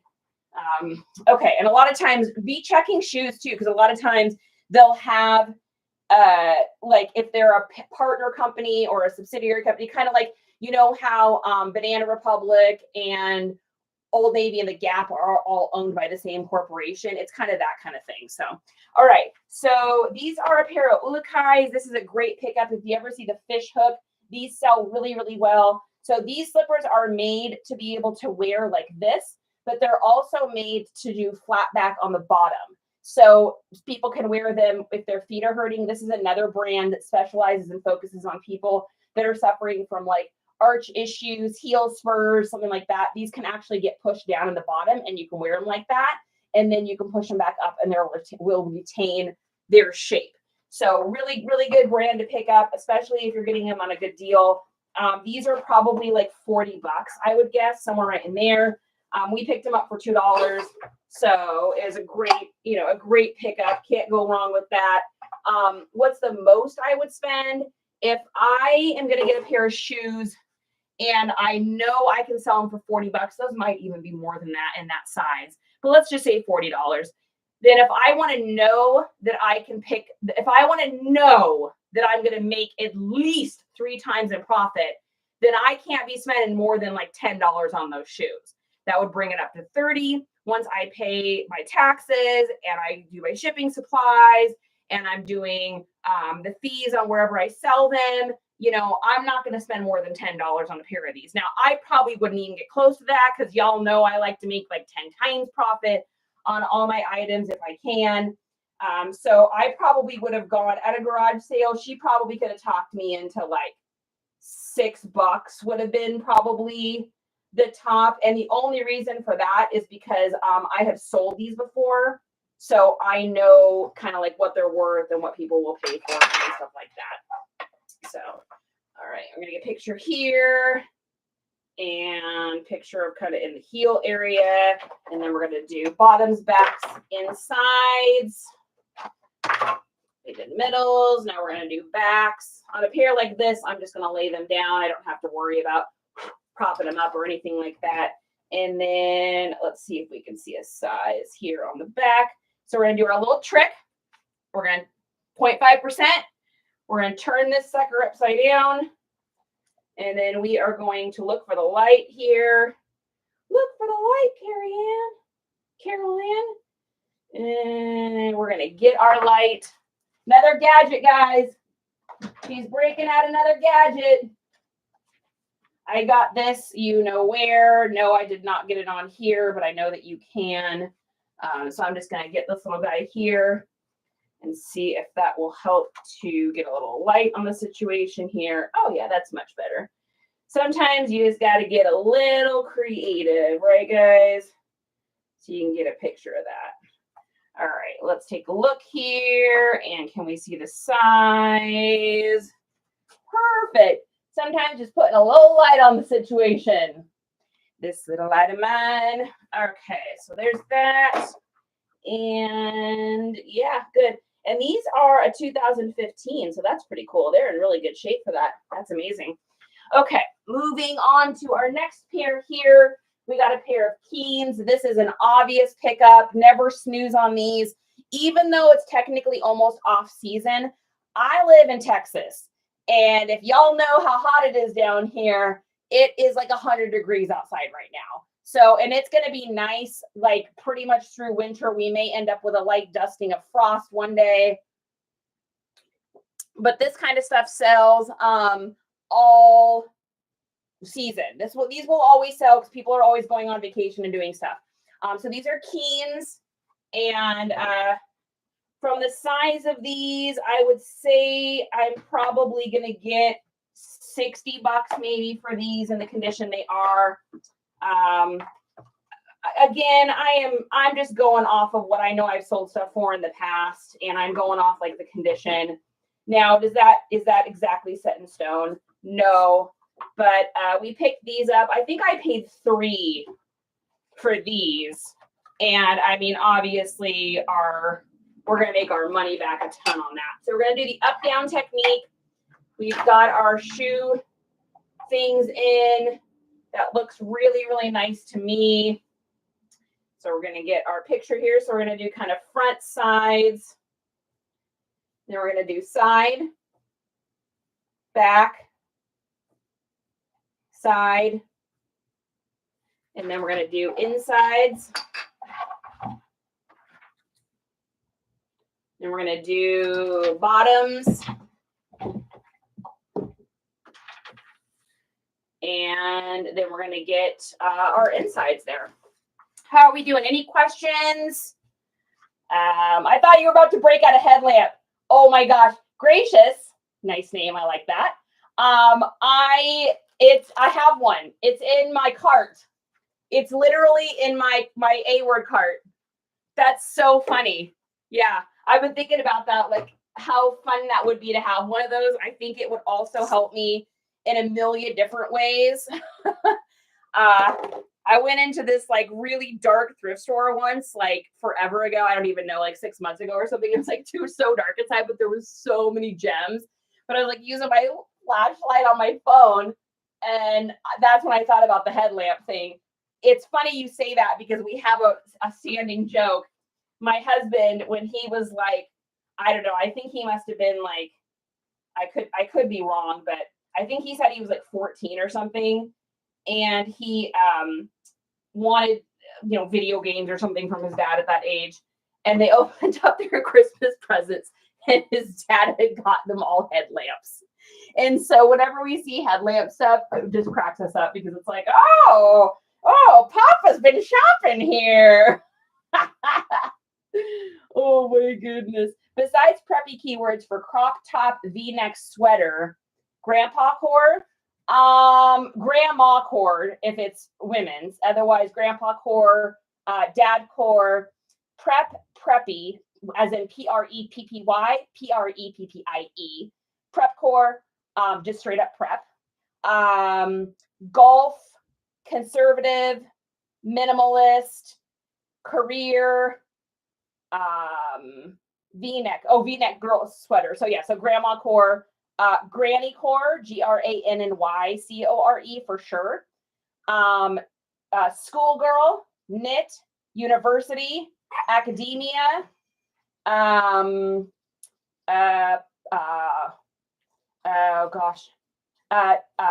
nostalgia, clueless, So those are just a couple off the top of the head there. That was like on the spot hot rewind. On the spot pop quiz hot shot. You'll get it, Debbie. Hey, don't you'll get it. I promise. It just takes time. It just takes time. You say you love yours? Yeah, okay, I'm gonna need to get one. How much for the head magnifying glasses? We all have a price. Yeah, right? Are you talking about these ones? All right, Southern, this is for you. Are you guys talking about my old eyes that I got at the garage sale for $2? Oh my gosh, I use those all the time because my eyes are like, every time I put those on, oh my gosh, Southern, I don't know if I told, or Huss, I don't know if I told you, but Southern actually took a screenshot and sent it to me on Instagram, and it's you and Arizona and I on this. I just have to show it to you. I just have to show it to you because it's so ridiculous, you guys. Like, we're taking a 5-second break here. Charity's brain needs a 5-second breakaway, and this is what she sent me. It's a screenshot of us with my old eyes on. I was like, oh my gosh, I put those on and off so fast. How did you even get that? Yeah, these are great because otherwise I can't see anything. I've gotten to the point where my eyes just they're not seeing it. All right, so we got a pair of Timberlands here. These are the Rebuttal series, I believe, if I'm not mistaken. These are anti-fatigue shoes. So these are like the equivalency of like a Vionic or a Kuru or a Hoka. This is Timberland's kind of like shoe to be the same as those. And I don't come across them a whole lot in the wild. I don't know if they just haven't been around long enough that I haven't seen a whole bunch, but they are they're in really good condition, and they have like a really nice thick front. Just a second, I'm getting pictures here. They have a nice front on these, but what's really cool about these is they have like a steel toe plating in here of sorts because they're also good for people like anti-slip. But the metal in here, I'm trying to remember. Does it say in here? Let's look. We need old eyes. I feel like the last pair of these, because I've sold one other pair of these, I feel like it said something inside about the toe. Let's see. ASTMs. No, it's not what I'm looking for. I know these are made of recycled material. Let's take a look here. Oh, here we go. All right. It says non-metallic toe cap. Should any impact or compression load to the toe area occur, replace footwear. So it's got a steel toe-like front. So they're like, but not as hardcore. So they're way lighter weight. But they're great for people that are trying to have that comfort, that may have issues with heel spurs and, you know, things of that nature, but also need them for like a work shoe. Because I don't know if you guys have ever put on a pair of like steel toe work boots, but they are not usually very comfortable on your feet. Like if you're standing all day, it's really hard to find a nice pair of steel toes that don't hurt your feet by the end of the day. And that's what these are meant for. These are meant for that person. And then, like I said, they're also meant to kind of rival that Hoka, Kuru, Vionic trend that's going around currently. So good shoes. Price-wise, you know, I don't even remember what I sold the last pair for. I feel like I sold them for like $70 or something. Let me take a look here. I am curious, actually, because we're gonna have to comp these later anyways. Let's take a look here. I am curious on these ones. I feel like I sold them for like $70. I could be wrong. Oh my gosh. You can't make this up. You cannot make this up. This is not my listing. Look at $70. That's so crazy. Oh, got a thing from Depop. Get into Depop shipping. I already do. Nice try. Depop's trying to get me to use Depop shipping because they don't want me using shipping outside of Depop because I make money on it. Nice try, Depop. You ain't gonna get it. But I like your nice message. That was very nice of you to remind me that I can ship in Depop. Thank you very much, Depop. Oh, that's funny. You gotta love that when a company's like, hey, don't forget, you can do this. It's convenient for you. You're like, yeah, you know what else is convenient for me? Making an extra $2 on every package I ship. Oh goodness. I love that stuff. Good gravy. Okay, we're going to do insides and then we're doing bottoms on these. And remember too, on this kind of stuff, these don't have to be perfect, right? Scrub them a little bit, but these are used shoes. So if they have a little bit of discoloring on them, that's okay. If someone wants a brand new pair of these, they can go to the website and they can spend $150 on a brand new pair. It is not your responsibility. I repeat, it is not your responsibility to make things perfect.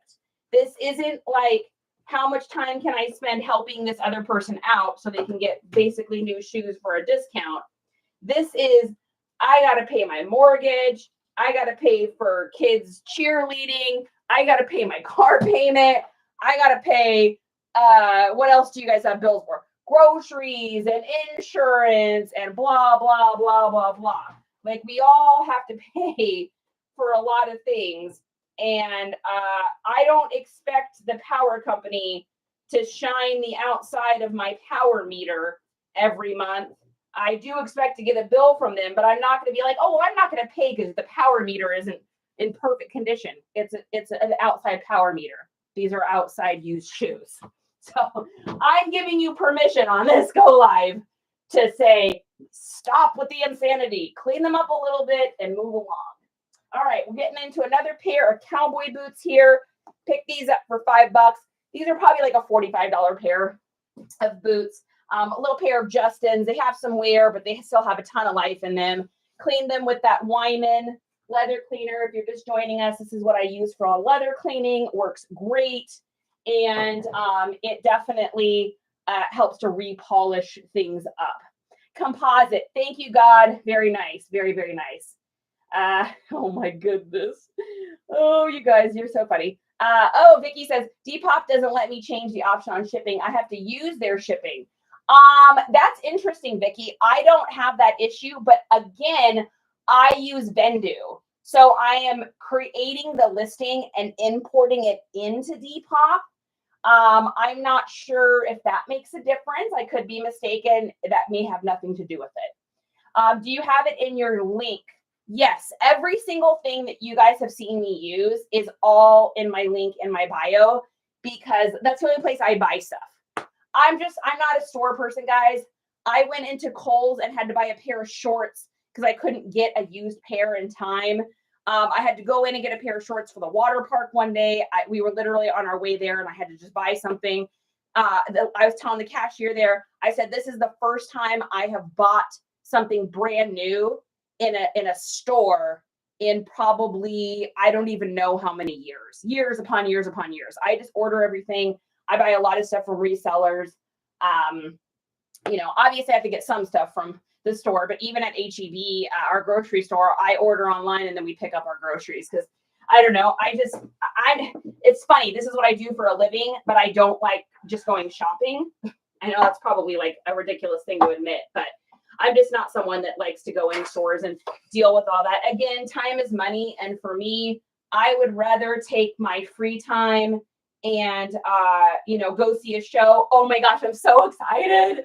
We always have a concert to look forward to. And I haven't had one coming up. There hasn't been anybody I've been wanting to see. And so I got a thing in my Facebook feed and it said, there's this group and it's a parody group. They're called Emo Kids. And they do all the old like emo bangers, like Y2K stuff.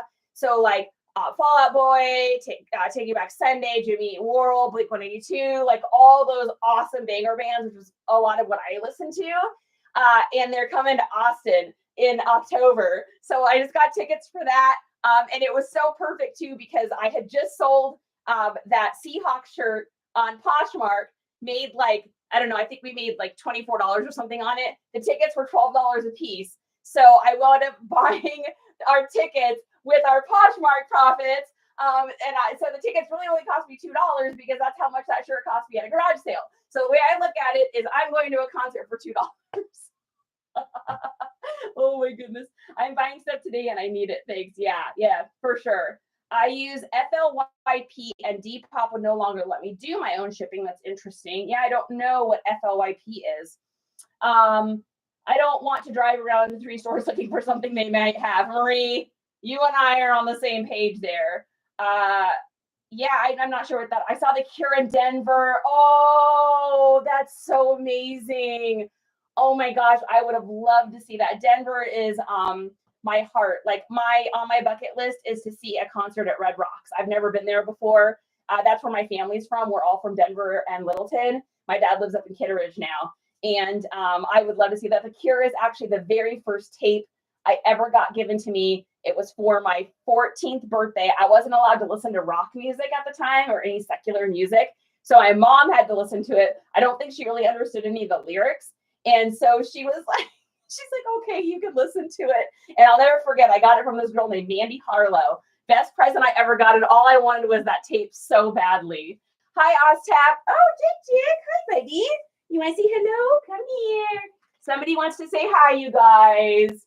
Somebody's missing love. Say hi, everybody. By the way, here's another little thing that works great. It's if they bark, it beeps. Like I felt bad. It probably beeped because I was talking, but it just beeps. And he'll get annoyed and then he won't bark at the neighbor cat. I'm from Pueblo. I live in Washington now. Oh my gosh, Marie, that's so funny. I'm from Denver and I used to live in Washington. Thanks, Mickey. All right, back to it. Sometimes, like I said, sometimes how my brain works is I have to take little break moments or doing the same monotony thing over and over again. Just grinds my gears. So I am definitely the kind of girl that likes to stop and take a little break. I'll go out and play with the dogs, throw the ball around, talk with hubby, whatever we can do to keep things feeling like they're moving forward. So we're going to do our little trick here. We're just going to put this in the boot and then we're going to take a picture. And I just want to show you guys how well this works, because I know everyone probably has an issue getting inside of shoes to get the sizing. If you take that phone and turn it upside down and put it inside of there, let it focus or shine a little light or get a headlamp, like gracious, then you'll be able to get pictures like that of the sizing. Works really well. Hey, Anna. Okay, taking these Justins and putting them over here and moving along. We're doing good, guys. We have hammered out so many. This is wild. Okay, next we got another pair of boots. So this is a little pair of Hunters. This is another Bolo if you don't already know Lo. And these are great. These are the medium tall rain boots with the shiny finish on the outside. They do have pairs of these that have the matte finish. I just sold a pair of pink ones. Both sell. These are in wickedly, insanely good condition. Look at the shine on those. Very, very, very lightly used. And the great thing about Hunters is that they won't stay in your store.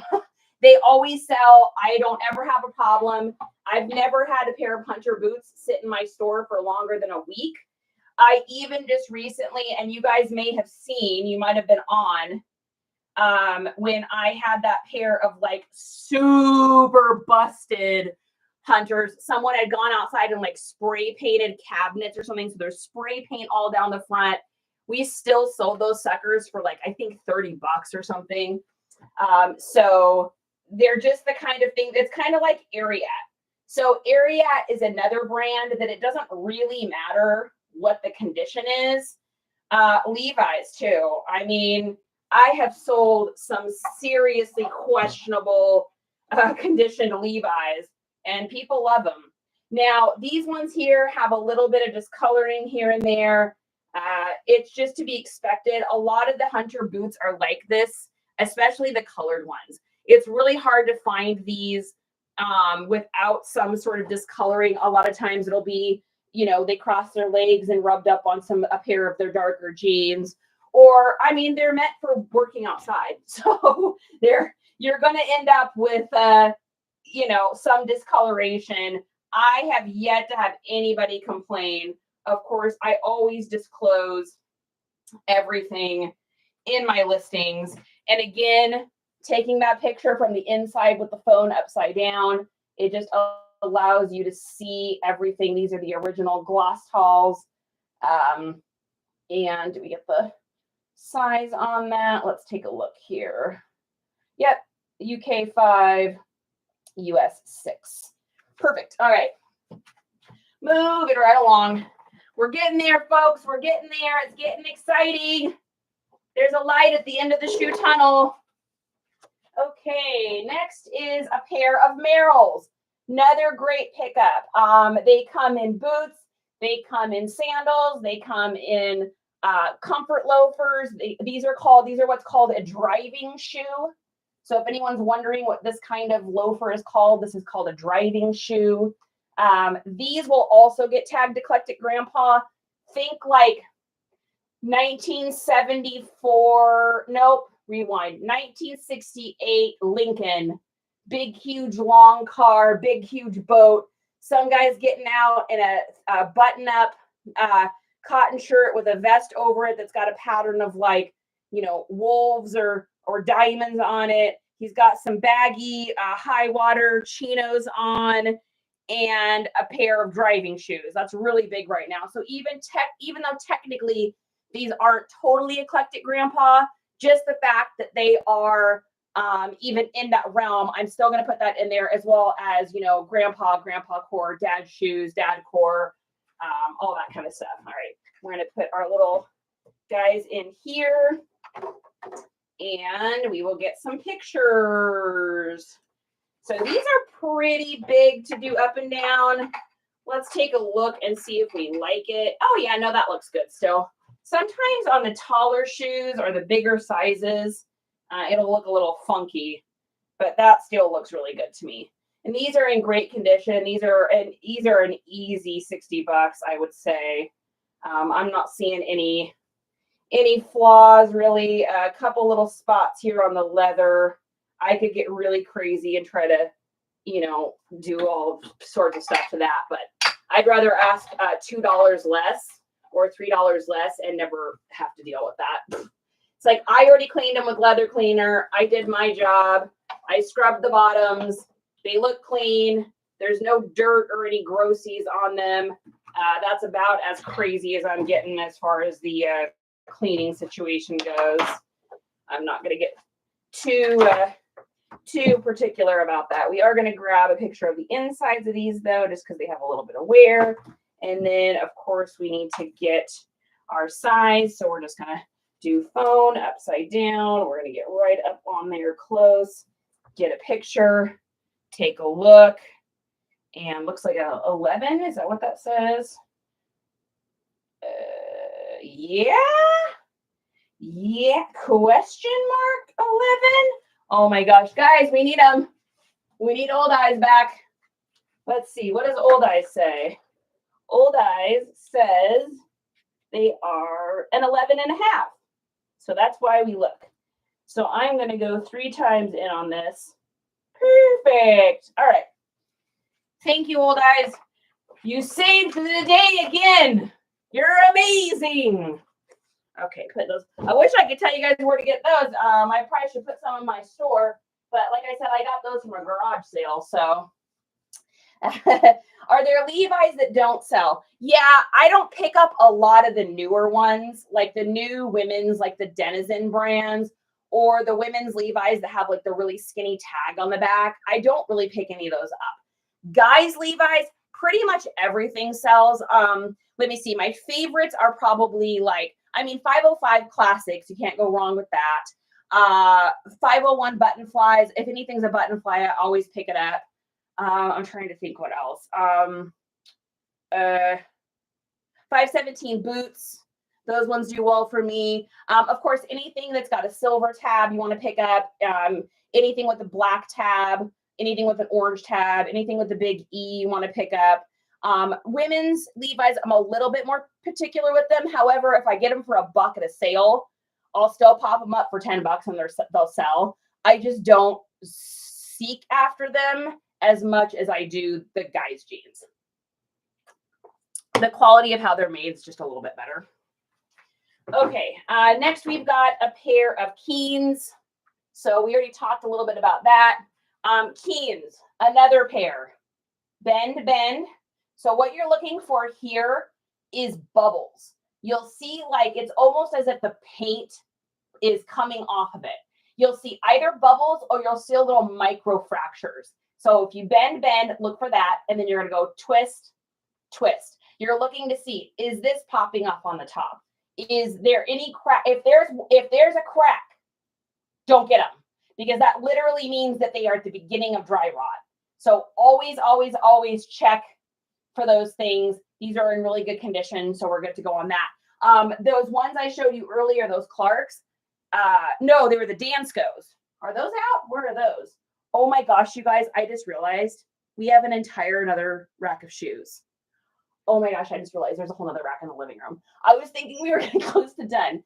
That's okay. We're going to keep going. All right, double time. So, but these Danskos that I'm going to show you in a little bit, they were next to another pair of Danskos, and I checked the first pair, and the ones I bought were fine. The ones right next to it, crack, crack, dry rot, baby. And this is from the same household, probably stored exactly the same way, same brand of shoes. So it's really important, even if you think like you're at a sale, let's say you see 4 pairs of Keens, or Danskos are famous for this. Vintage Nikes are outrageously famous for this. You see 4 pairs, you test every one of those pairs. Do not buy them just because you're in a rush and you're excited and it's the thrill of the hunt. Trust me, I get that. I got burned on a pair of $150 Nikes. I bought them for $20, but they were worth $150 until I got them home. And the back where it says Nike Air, it's the ones, trying to remember which model it is. I can't remember. I can't remember off the top of my head. But the back of them, the tab kind of lifts off a little bit, and then it's got a little opening space. And I went to clean them. I put my finger in that, and the whole thing just broke off in my hand. And I was like, whoa. Well, I'm glad I didn't ship them off, but I didn't test them. So if I had tested them, I could have saved myself, $20. So always test. And you know what? If the person at the yard sale or the thrift store or the estate sale gives you a hard time, all you have to say is, hey, I'm just checking to make sure that the shoes you're selling don't have dry rot in them. I would hate for you to have a customer purchase these, get them home and wear them, and then have them fall apart. The first thing someone's going to say is, what's dry rot? Because unless you're a reseller, you probably don't even know what that is. And then you can just tell them, hey, it's just when shoes get old, some of the materials start to break down, some of the chemical components can kind of fight against each other. This is the generic version of that, of course. But the chemicals can fight against each other and the environment, and it'll literally crack from the inside out, kind of like the root of a plant. Once that root is sick, the plant is sick as well.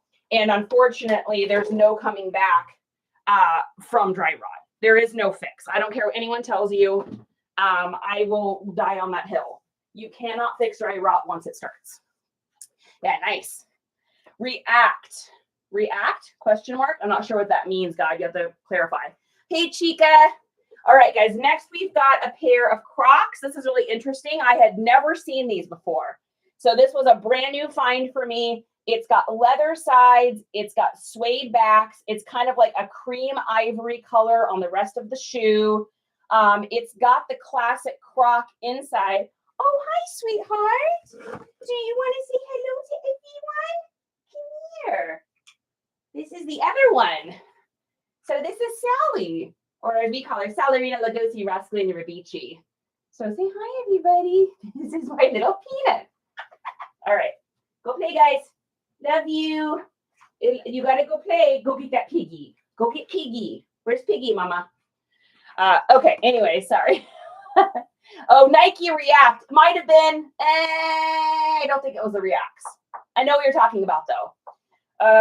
No, I don't think it was Reacts, but those may have that issue too. Yeah, Nikes are just really, really famous for that. Now, I would say if I had to say two kinds of shoes that get dry rot the easiest, it would be Nikes and Danskos. And then also in that realm would be, I guess I'd have to put Keens probably in there a little bit. But the reason I think Keens do it is because if they're used, people have generally, I want to get the size before I do all that. People have generally wore them outside. And because they've worn them outside, they've like got some like damage to them as far as like water damage. So they've walked through a creek, then they've got people's sweaty feet on there. Then you get home, you throw them in the closet or you leave them in your hiking bag. And I think the moisture is what really affects those. So I could be wrong. I'm not a scientist. I don't claim to be one. I don't even know a scientist. But I do know that the only time I've seen like Keens have that dry rot situation with the bubbles is it's usually on a fairly worn pair. Sometimes they'll even have a bit of odorous to it. That's the glamorous part of reselling, right? Sometimes they'll have an odorous to it. And that usually means that they stuck them in a hiking bag or whatever. And they unfortunately were not taken care of properly. So very important when you get home and you've got your shoes, and this is coming from kind of a sneaker girl. I mean, I clean my shoes when I get home. You guys know I wear my Telex a lot. This is like a different kind of version of Crocs. I just like them better. But when I wear my tennis shoes, I come home and I always clean my shoes. So it keeps them nice. I can wear them for the pair of Kurus I have. I think I've had for 3 years now, and they look brand new. My black pair, my white Bionics are pure white. My other Kurus are a really nice cream because I'm the kind of person now. I don't know about you guys. I live on a budget. Everyone makes a different kind of money, but I am someone that likes to save. And so for me, I want a pair of shoes to last a long time. I am past the age where my feet are ever going to change in sizes. I'm not having any more babies. So I don't need to worry about my shoe size changing again. When I had my son, my feet definitely changed size, but I'm past that time. And so I have no like need to keep buying shoes. So I'm going to try to keep mine nice for as long as I can. So I always get home, I use a little OxyClean. I clean them, or I use if on the bottoms, and then I use if they've gotten like a smudge or something really badly stainy. But I generally just take my grandma sneaker cleaner, spray them down, and then I usually hand wash. I will wash your machine in a pillowcase on gentle once in a while. Like if I've gone to a punk show or something after my emo night that I'm so excited about, they're probably gonna need a wash. But okay, next we've got a pair of bangers. These are a pair of Nikes. This is a limited edition. These are a 5 youth. So they're going to be a little more difficult to sell, but not really because of what they are. So this is called I'm going to butcher the name of these. I believe they're called the Zombie Greens. Green Zombies. I don't know. I don't remember. Let's take a look here. What are these called? Green monsters, maybe. Frankensteins. I'm like, I know that I got the name for it. So we should probably fetch maybe 130, I would say, for these, maybe 140, depending. They have some toe creases. Now, normally I can get these toe creases out. And what I do is I stuff them with washcloths. And then now I'm going to put a disclaimer on, okay? And yes, this is in my link if you want to get one of these. Please be very careful using this, number one. Number two, slow and steady wins the race. So this is a Wagner heat gun. It goes on low and high. This gets really hot, so be careful. But what you can do normally, now these have a vinyl casing on the outside. That's not just patent leather. It's literally like a whole nother material. If I use that on these, they would melt. But let's just pretend that these were just a regular pair of leather Nikes. All you have to do is take your heat gun kind of a little bit far away, heat it up a little bit, and then you're going to take your finger and you're just going to lightly, make sure your hands are clean, lightly massage the leather, and then you're going to let them dry. And what will happen is these crease marks will start to disappear. Now, you can't always usually get all of them out, but you can get a pretty fair amount of the crease marks out. Now, this also works to take stickers off of items. So this is what I use to take stickers off of video games from GameStop, or stickers from, discount stickers, clearance or whatever. This is what I use on those, or garage sale stickers I can't get off. Works really well for that. Works great for that. Now, the other cool thing that these do, and I'm going to use these for example. Now, pretend that these didn't have all that ridging and they were just a white, flat feeling. Okay. So imagine these are just a flat white. It doesn't have all this ridging and stuff like that. So it's a normal pair of sneakers. These are kind of fancy. What you can do is take your heat gun kind of far away. So not close, kind of far away on this, try the low setting until you get used to it, and then pull it away. Now, it'll take about 30 seconds, but you will literally see the foam go and it'll flatten back out. And you'll get rid of all of the crease lines that you normally get on a pair of tennis shoes. It'll just expand that foam back out again, and it'll no longer look like pressure marks on a pair of shoes. And that really can change the pricing, and it doesn't take long to do. So I'll just take it and do one side, maybe for like 15, 20 seconds, and then I'll flip and do the other side. And then I'll just set them down for maybe a minute or two and then pick it back up, and those will be gone. If there is still a few more, you can do it again. Just make sure you don't get too close because you will ruin your items. Love the heat gun tricks. Yeah, this thing's great. It is in the link. I think it was not expensive either. I really honestly think I only spent about 24 bucks on this, because originally I was just using a blow dryer I had gotten from the thrift store. It just didn't get hot enough, so I couldn't get the tricks to work.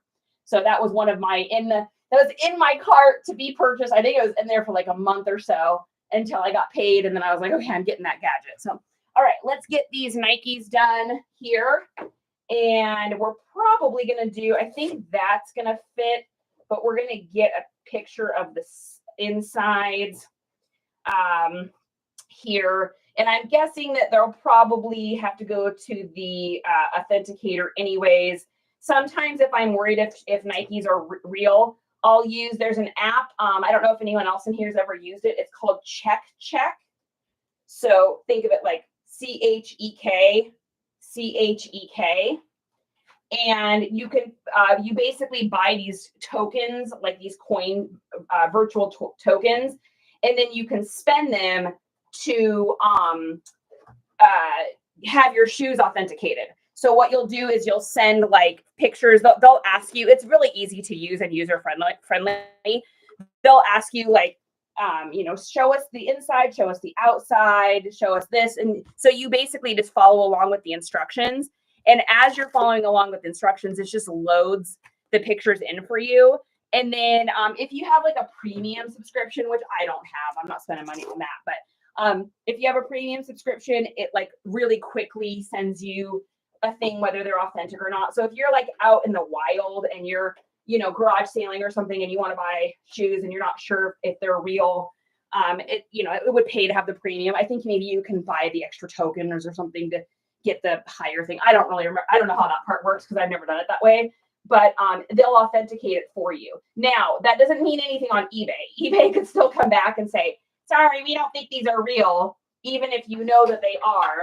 But it can save you when you're out and about. If you really have a question on whether or not like a pair of Nikes is real, if it's authentic, that is a great way for you to find out. And it's called Check. Let's see, I'll even show you. what the app looks like here. So that is it at the top here where it says check. That's the app to get. And you can get shoes authenticated on the fly. The accuracy seems to be great.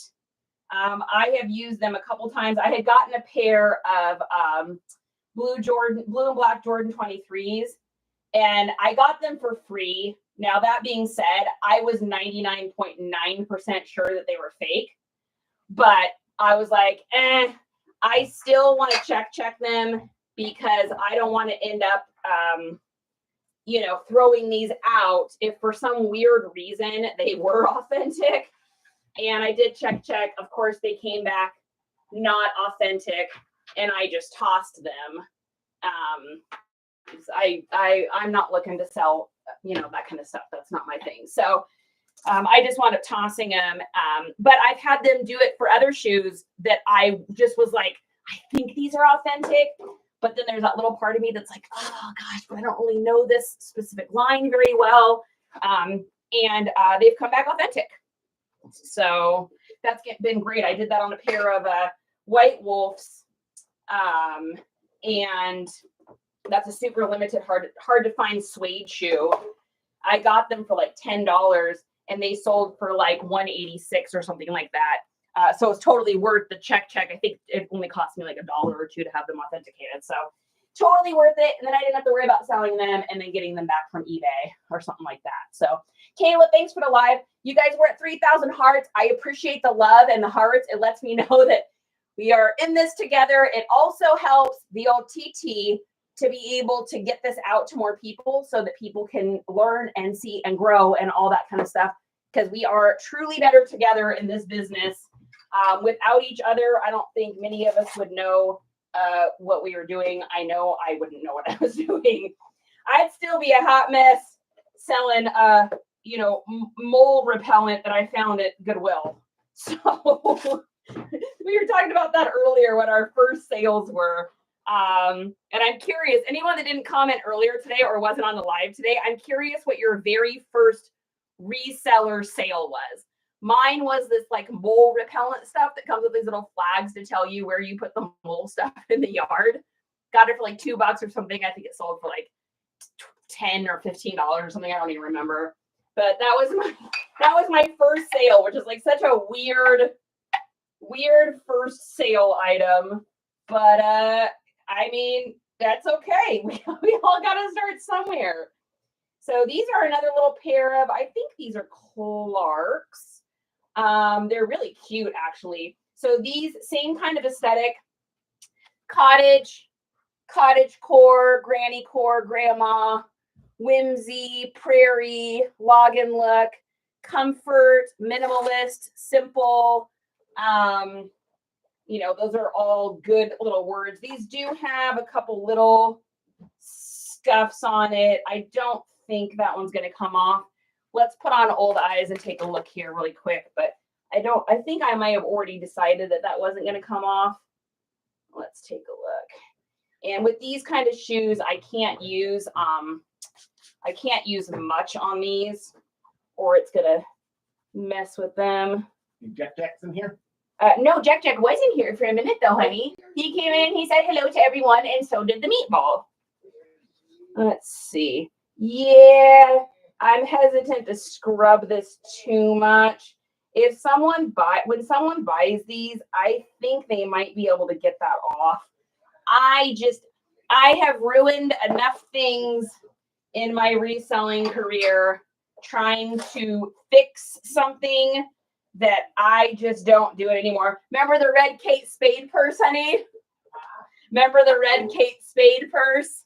Ah, yeah. The bane of my existence. Yeah, your first major F up. Yeah. By the way, whatever you do, don't clean a leather purse with nail polish remover or rubbing alcohol.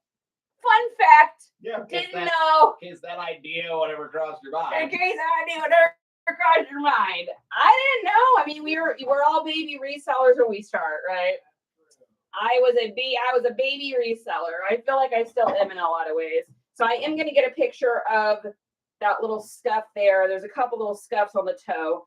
I honestly think someone can probably get that out, but it is not going to be the girl that's selling them. It is going to be the person that's buying them. And then if they mess them up and try to return them, I have close-up pictures of what they actually looked like. Oh, we need to get the size on those too. These look really tiny to me. These must be like a 5 or something. Let's see. Let's get in here. Are we going to need, oh, no, we're good. We need lighting. I think we're good. Let's take a look here. Yeah, 6s. That looks like a small 6 to me. Yeah, I just have bigger feet. So, hey, honey. Thank you. I need that other rack of shoes. Oh my gosh, you guys, I can't believe we're still going. We still have, isn't there more shoes? Oh no, all the Vans and the sandals and all that. They're on the ladder rack thing. Yeah. Perfect. Thank you. Yeah. All right. Next, we've got a pair of Clark Bendables. And again, always checking. Gosh, these are like brand new too. So bend, twist. We're good. That's our dry rot test. Works like a charm. We're going to pop these in here because this is a larger size. So it's going to look a little strange with those small little shoe things. So we're going to put those there. We're going to put those there. We're going to put those there. And we're going to get a photo. So let's take a look. Oh, yeah, that looks great. So fronts, sides, back, side. If I haven't talked you into getting a Lazy Susan yet, I don't know what else to do to convince you on that one. Because if you notice how quickly I'm able to get pictures of these shoes because of that, that is literally the only reason I'm able to do that. Oh, are we getting close to 7? No, it's 4:38. What are you squeaking for? I was like, wait, we can't even. I'm like, oh my gosh, did it really take me that long? I was like, it felt like it only been a couple hours. Like, oh my gosh. All right, so you got those done there. Next, all right, we got a pair of Vans.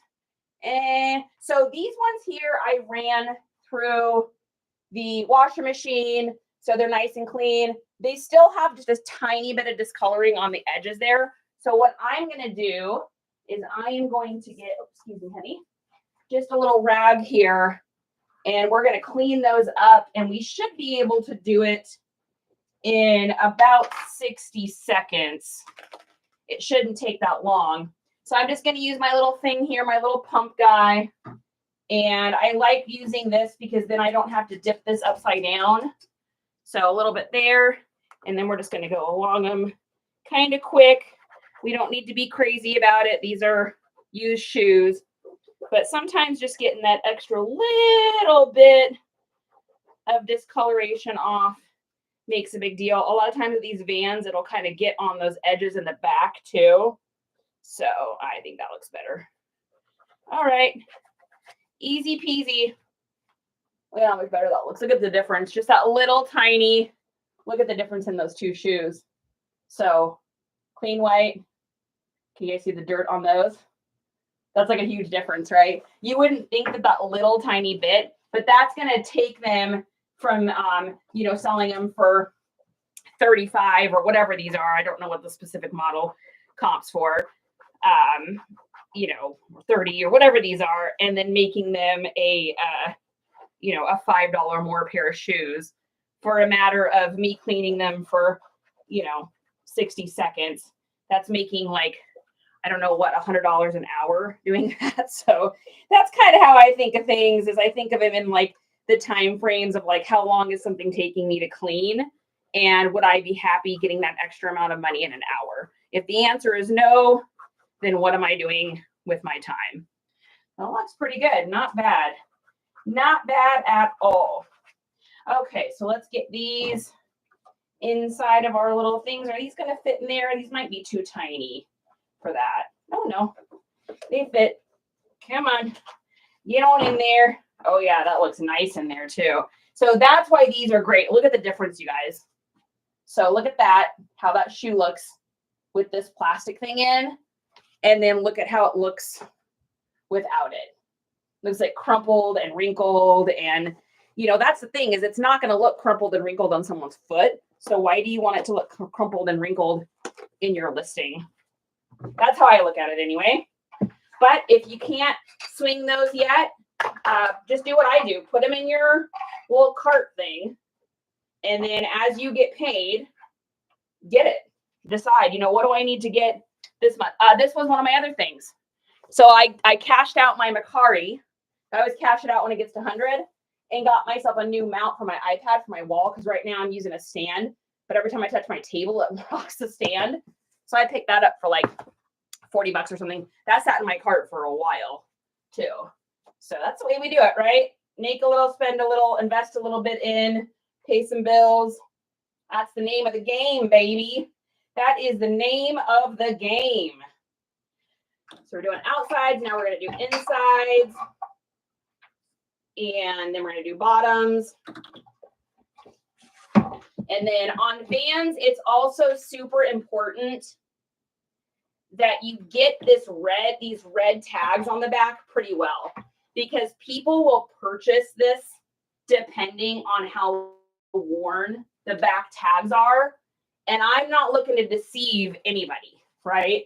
So these have a little bit of wear. This one, not as much. So what happened was when this person walked, they probably scraped that or scraped their foot a little bit.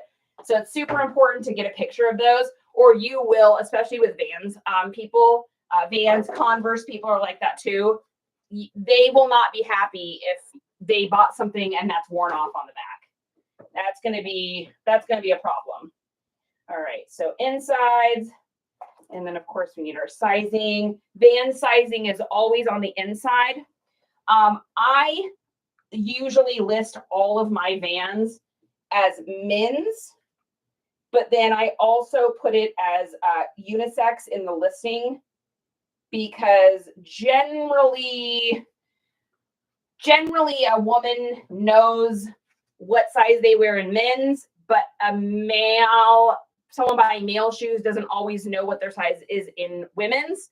So I usually do my listings for Vans and Converse in men's sizing. That makes sense. Snap Dabble's here. Oh, South Park. Oh, you guys have been having a whole conversation I missed. I try not to buy shoes, but when I do, I buy shoes. I guess I need some more of those inserts. Yeah, they work really well. And I didn't want to do shoes for a long time because I didn't want to have to clean them. But when I started using this electric brush, now I'm actually looking for shoes. I'd watch all these resellers that would always go to the shoes first, and I'm like, oh my gosh, how are you even doing that? Now, a lot of them are probably still scrubbing it by hand. Maybe they're not, but I can't. My hands and my shoulder is not going to do that. That's why I use, that thing, and so I don't have to deal with that. I want to be nice so I can wear it off myself. Oh, Sweet Briar Farms. Hi, good to see you. Thanks for the shares too, you guys. I appreciate it. I saw that. I'm not complimenting on that. I just, I'm in shoe zone, man. All right. So same thing here. I'm just going to go along the edges just a little bit just to get any of that last dirt off. And what I'm using is 100% pure acetone. It's not just a regular kind of nail polish remover. You want to get 100% acetone. Most nail polish nail polish remover typically is probably more like an 80 proof, and then it's just blended, of course, with water or whatever else they use in there. I don't know. I'm not a scientist, but it just doesn't work as well. Like you're going to end up spending way more time scrubbing, and you're also going to wind up spending more money because you got to use way more. All right, so we're going to pop these in here and get these photographed. So I got each of these pairs of Vans. I got these at a yard sale. I think I spent $3 on them. And I would have loved to get them for $1 or $2, but we'll still make good profit on them. Vans are one of those things I can't keep in my store. They just always sell out. Not to mention that people that are wearing Vans generally are not caring if they have a little bit of discoloration here or there, because they're actually kind of going for that like indie punk skate look anyways. And they prefer to have them a little bit more broken in.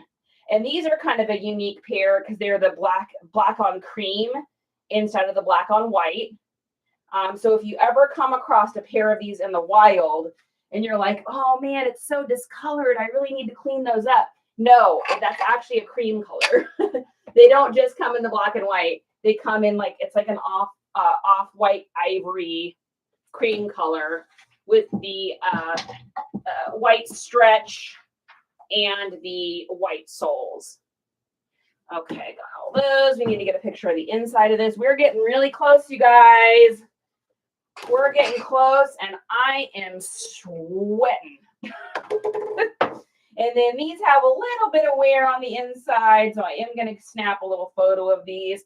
Vans, like I said, are just one of those things that I'm not quite as picky about. So remember we were talking about like Brooks and Asics and stuff earlier. Now, these ones have, in the inside here, you can see there's a little bit of wear.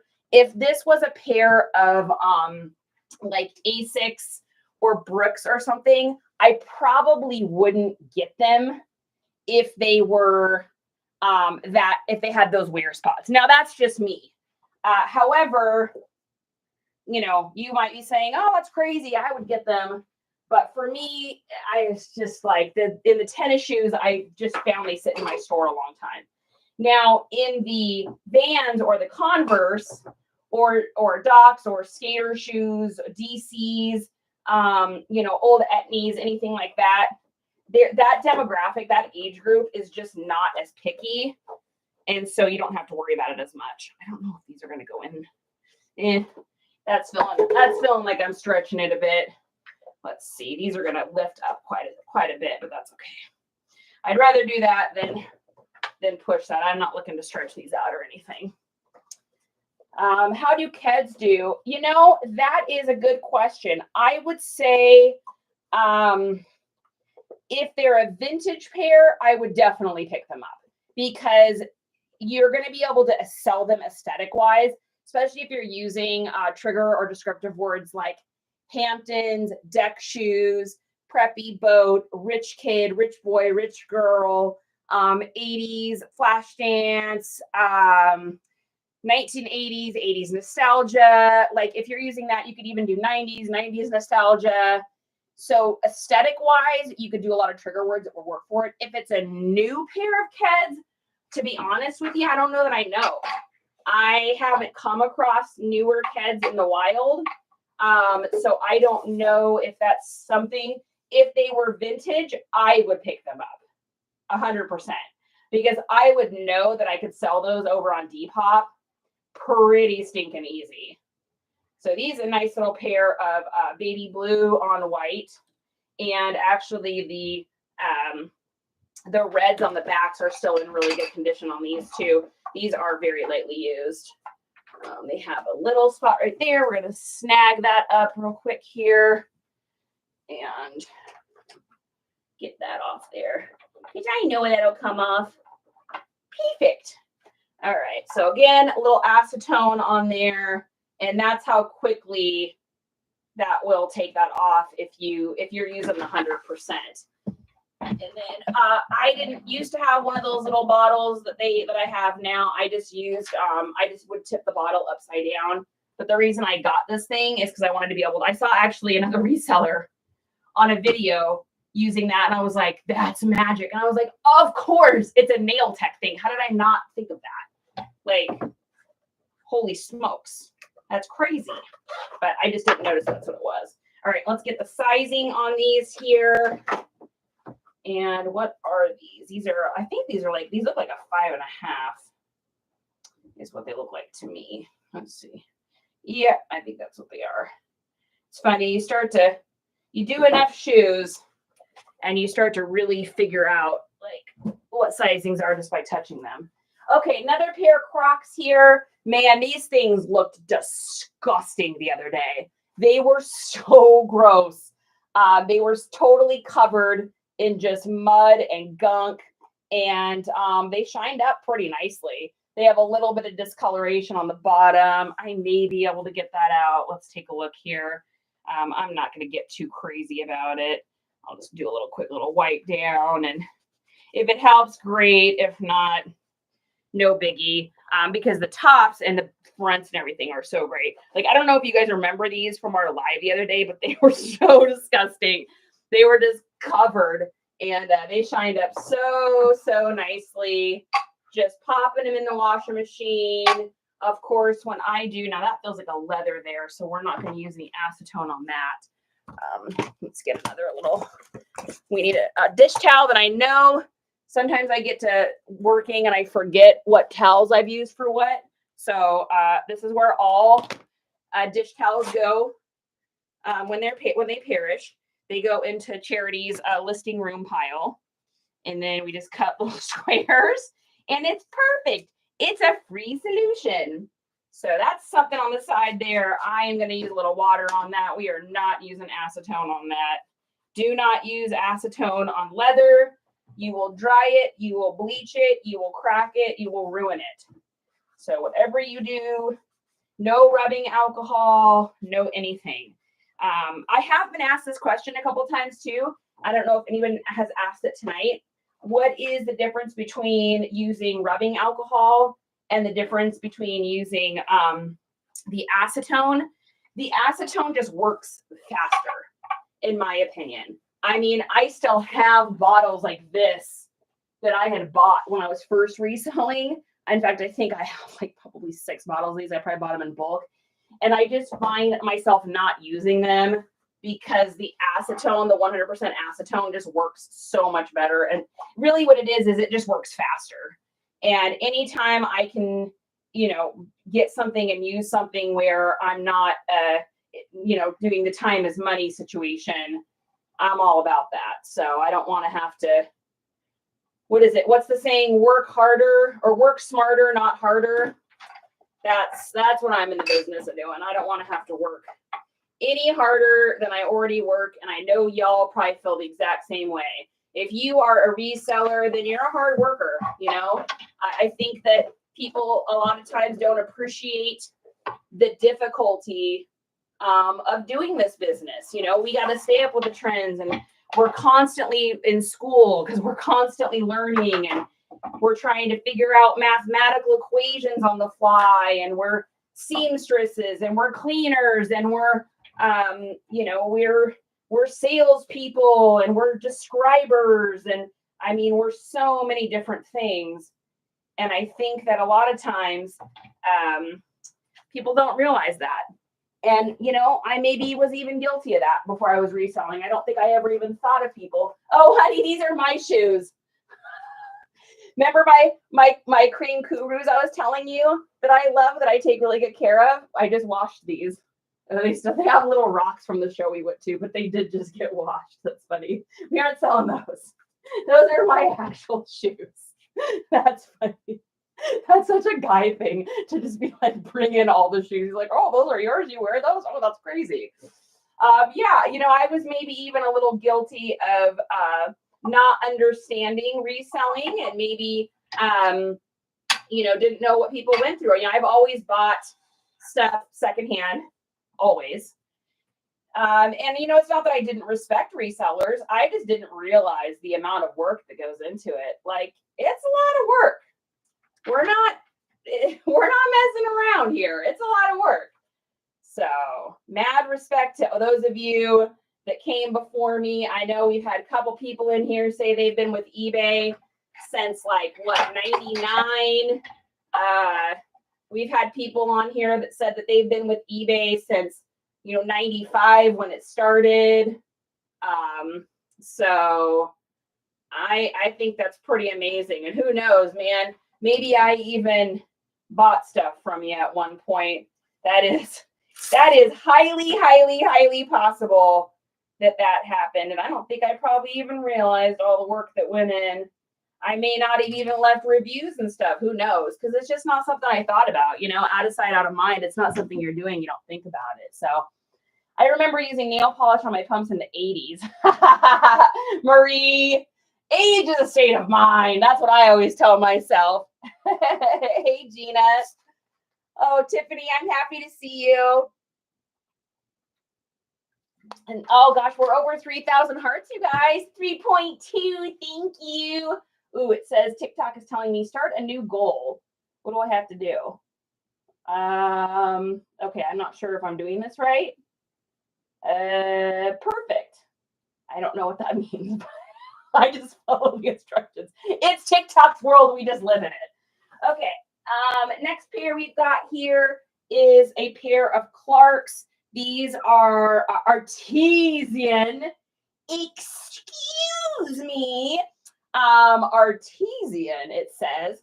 Nice little flat slip-ons. It's got the crocodile alligator faux look there on them. And these are pretty, I don't know that we need actually anything in these. I don't think we need like any of the shoe stuff because I think they look pretty stinking good without that. Another little pair we picked up at the garage sale. These were, I think these were 3. And I had no problem paying that. I have a feeling that these are a $50 pair of shoes. Let's see. We're going to comp these. I may be off. I'm not sure. We're going to find out. So these are, oh, nope, I'm off. They're like a 30, maybe a $35. Yeah, I was definitely off. Yeah, there's a pair for 98. I don't know. That's on Etsy though. Etsy prices, man. Don't ever go off Etsy prices. Every time I look at something that's priced on Etsy, I'm like, who are they selling to? Maybe because Etsy chronically charges you a listing fee. I don't know, but I find myself buying things on Etsy. Like I've bought a couple other resellers. Like I bought like a Bolo list once and a something else, which actually was really helpful, especially in the beginning. But other than that, man, some of the stuff, the prices on Etsy is like pretty wild. Have you guys experienced that where something will be, $35 on Poshmark, but it's also for sale on Etsy and it's like $70 or something. So I don't know why I keep running into that, but that's what I notice. Maybe it's a just me thing. It quite possibly could be. All right, so these are, oh, this is a good size too. These are an 8.5. So that's nice. Leather upper, balance man-made. I don't really know what that means, but someone that wants those shoes will. Wow, you guys, we're close. Is this the last pair? Last pair, you guys. Once we get done with these, we will have done the 29 you saw, plus 30, 31, 32, 33, 34 with the Crocs. We will have done 34 pairs of shoes together. Can you even believe that? So this is a pair of Merrell's steel toe, no-brainer pickup, slip resistant, oil resistant work shoes. The dude that gets these is the dude that's been wearing the same pair forever, and he just needs boots. Little leather cleaner, little leather conditioner, and that's just an easy clean. With this kind of stuff too, I did that backwards. Don't snooze on work boots, even if they look kind of a little bit beat up, because people will still buy them. And I missed out. There was a sale this weekend, and I was looking at some pants and some shirts, and I went to grab some boots, and it was like 4 pairs of steel toe Skechers. Now, that's not the most desirable brand, but they're still fine. Like, they're still an okay pair of work boots. They had some cracks and stuff, so I was kind of hemming and hawing, looking kind of at it, not committed. And there's this really nice guy next to me who was wearing almost the exact same kind of shoes. So I knew he was probably getting them for himself or his friends. And he said, he's like, oh, are you getting those? Are you getting those? And the lady wanted like $5 a piece. And I could have bought them. But I was like, dude, this guy, this is where the human being part comes in, right? I was like, this guy's getting these because he really doesn't need these. He had like painter's work pants on. This dude does this. He puts on roofs or does something like that. Blue collar worker, probably trying to save money. And the shoes that were there looked like the same size that were on his feet. They were all like a men's 9 maybe. So they were kind of a smaller guy's size anyways. And he was like, oh, you look, I was like, you know what? You just take them. He got those. And then the resale god, you know, sometimes I think we get back from the universe what we put out, because I wound up getting, I think that was the same sale that I got that Champion Phase video game shirt, that Dickies puffer, and the Stranger Things collab shirt with Quicksilver. So we're going to make great money on that. And he can get some shoes for a discount. You know, I don't mind not getting those because the dude needs them. And that's what he's there for. And I'm there to help people be able to get used items at a good price so that we're upcycling and not destroying our universe. So I felt like core values wise, I was like, that's just the right thing to do. Hey, Kylie, Marie, guys, we did it. We freaking did it. 29, what was it? 30, 31, 32, 33, 34. 1, 2, 3, 4, 5 plus 29, 34 shoes. We just literally photographed 34 pairs of shoes together. Look at how many photos we got. I'm going to go into my photos here. I'm going to make these smaller. That's all from this afternoon together. Isn't that amazing? So we did all of that in about 2.5 hours. Is that right? Yeah, 2.5 hours for 34 pairs of shoes. So if we take, let's do a little math thing here. You guys might have to help me through this. So if we've got 34 divided by, wait, no. 120 would be 2 hours. So 150. 150 divided by 34 is about, what, 4 minutes a pair?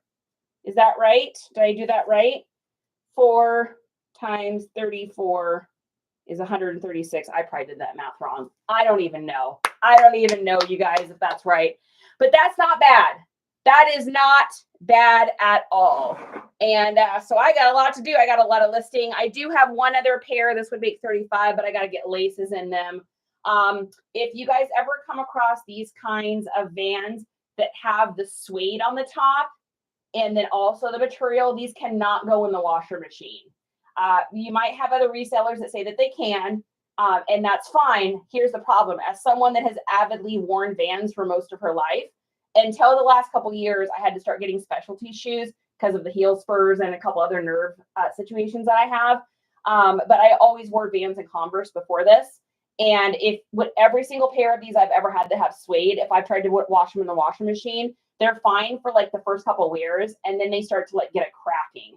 So if you need to clean a pair like this, I cleaned these with this. So this stuff is called Just Suede. It's super easy to use. I'll even show you. These are clean, but I'll show you anyways. So all you have to do is you just spray it directly on the suede, and then just take like a clean cloth, go over the top that helps to break up any dirt, and then get yourself like a super light, like boar hair or a horsehair brush. And then you just do this. And it'll bring it back to looking super buttery. See how nice that looks? Buttery with suede means you can go like this and see the pattern change. The only other little tool I have for this, and I don't have to use it very often. Let me see if I can find it. It's right here. This is in our links probably too, but you can really find these anywhere. This is a cuticle scraper.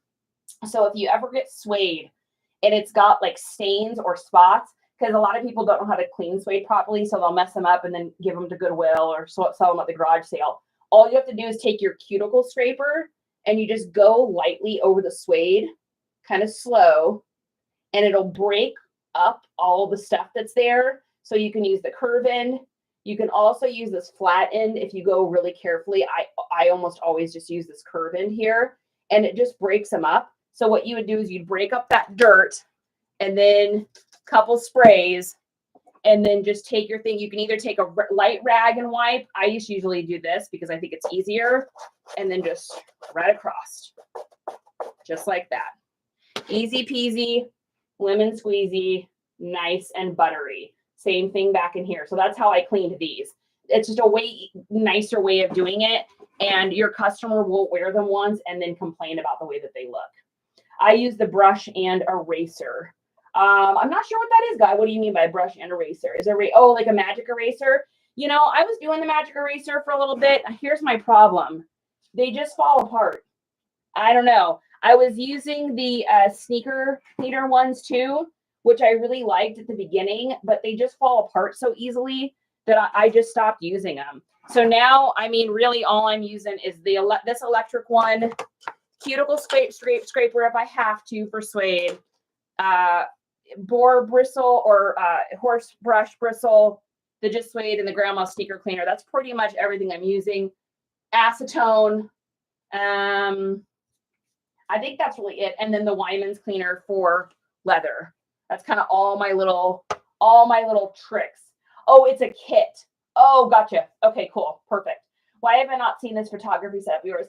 You Southern, you haven't been in for shoes. So this is where I do all my shoes. This is also where I do hard goods. So I do like hats, cups, decorations, anything in that vicinity, I do over here. So where we're at in my room right now is right here is my photo setup that you guys normally see. And then over here is my table that you guys are usually behind when I'm doing my shipping. So I have maximized, this is a small room too. Like this is my arm here. And then you guys are basically at the closet. So it's a really small little space, but I've managed to kind of maximize it the best that I can. I got to get me a Lazy Susan. Yeah, so I got this one. Like I said, it's in my link. You guys can find it. The reason I picked this one is because of the reviews. So a lot of these were wobbly. The review said, if you set anything heavy to the side, it'll wobble. I'm like, well, that's not going to work for shoes. I mean, if you really push down, it still goes down. But the way that this is, a lot of these Lazy Susans, so this is what to look for. This is what I learned in my Lazy Susan search. A lot of these will have really small bottoms. Like the bottom will be like this wide. And the problem then is that the space for it to like spin, it just goes clunk and clunks down onto the table. But with this one, because it's so wide, I mean, it's huge, right? I have like really big hands too. So it's so huge that this doesn't do that clinking things that the other ones did, which is why I picked this one. Most the reviews were not about shoes. If you're on YouTube, it's because of how big this is at the bottom. If it's not because of it doesn't say in the reviews, like it works great for shoes. It just said about people putting food on it for wobbling. So I can do my own DIY video. Yes, do it. I double dog dare ya. I'm enjoying Southern's videos. By the way, if you guys aren't following Southern, you need to check her out. Like you're kind of kooky. I like you. You're fun. Oh, Mary Kay. I'll work on it eventually. I know it's on my list of things of videos I need to make too, right? Okay, you guys, I'm gonna jam. I'm gonna get work on getting these shoes listed, do the dinner thing, do the hangout, do the video game thing, and I will catch you guys tomorrow. All right. Thanks everybody for joining and sharing and loving and liking. And oh, we hit 4. I was hoping we were going to hit 4,000 hearts. Cool. All right. Yeah. You've never been called kooky, well, right? But I like it. I like it.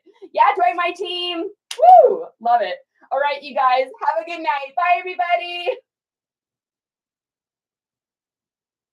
And if you're joining this on YouTube, thanks again for hanging out.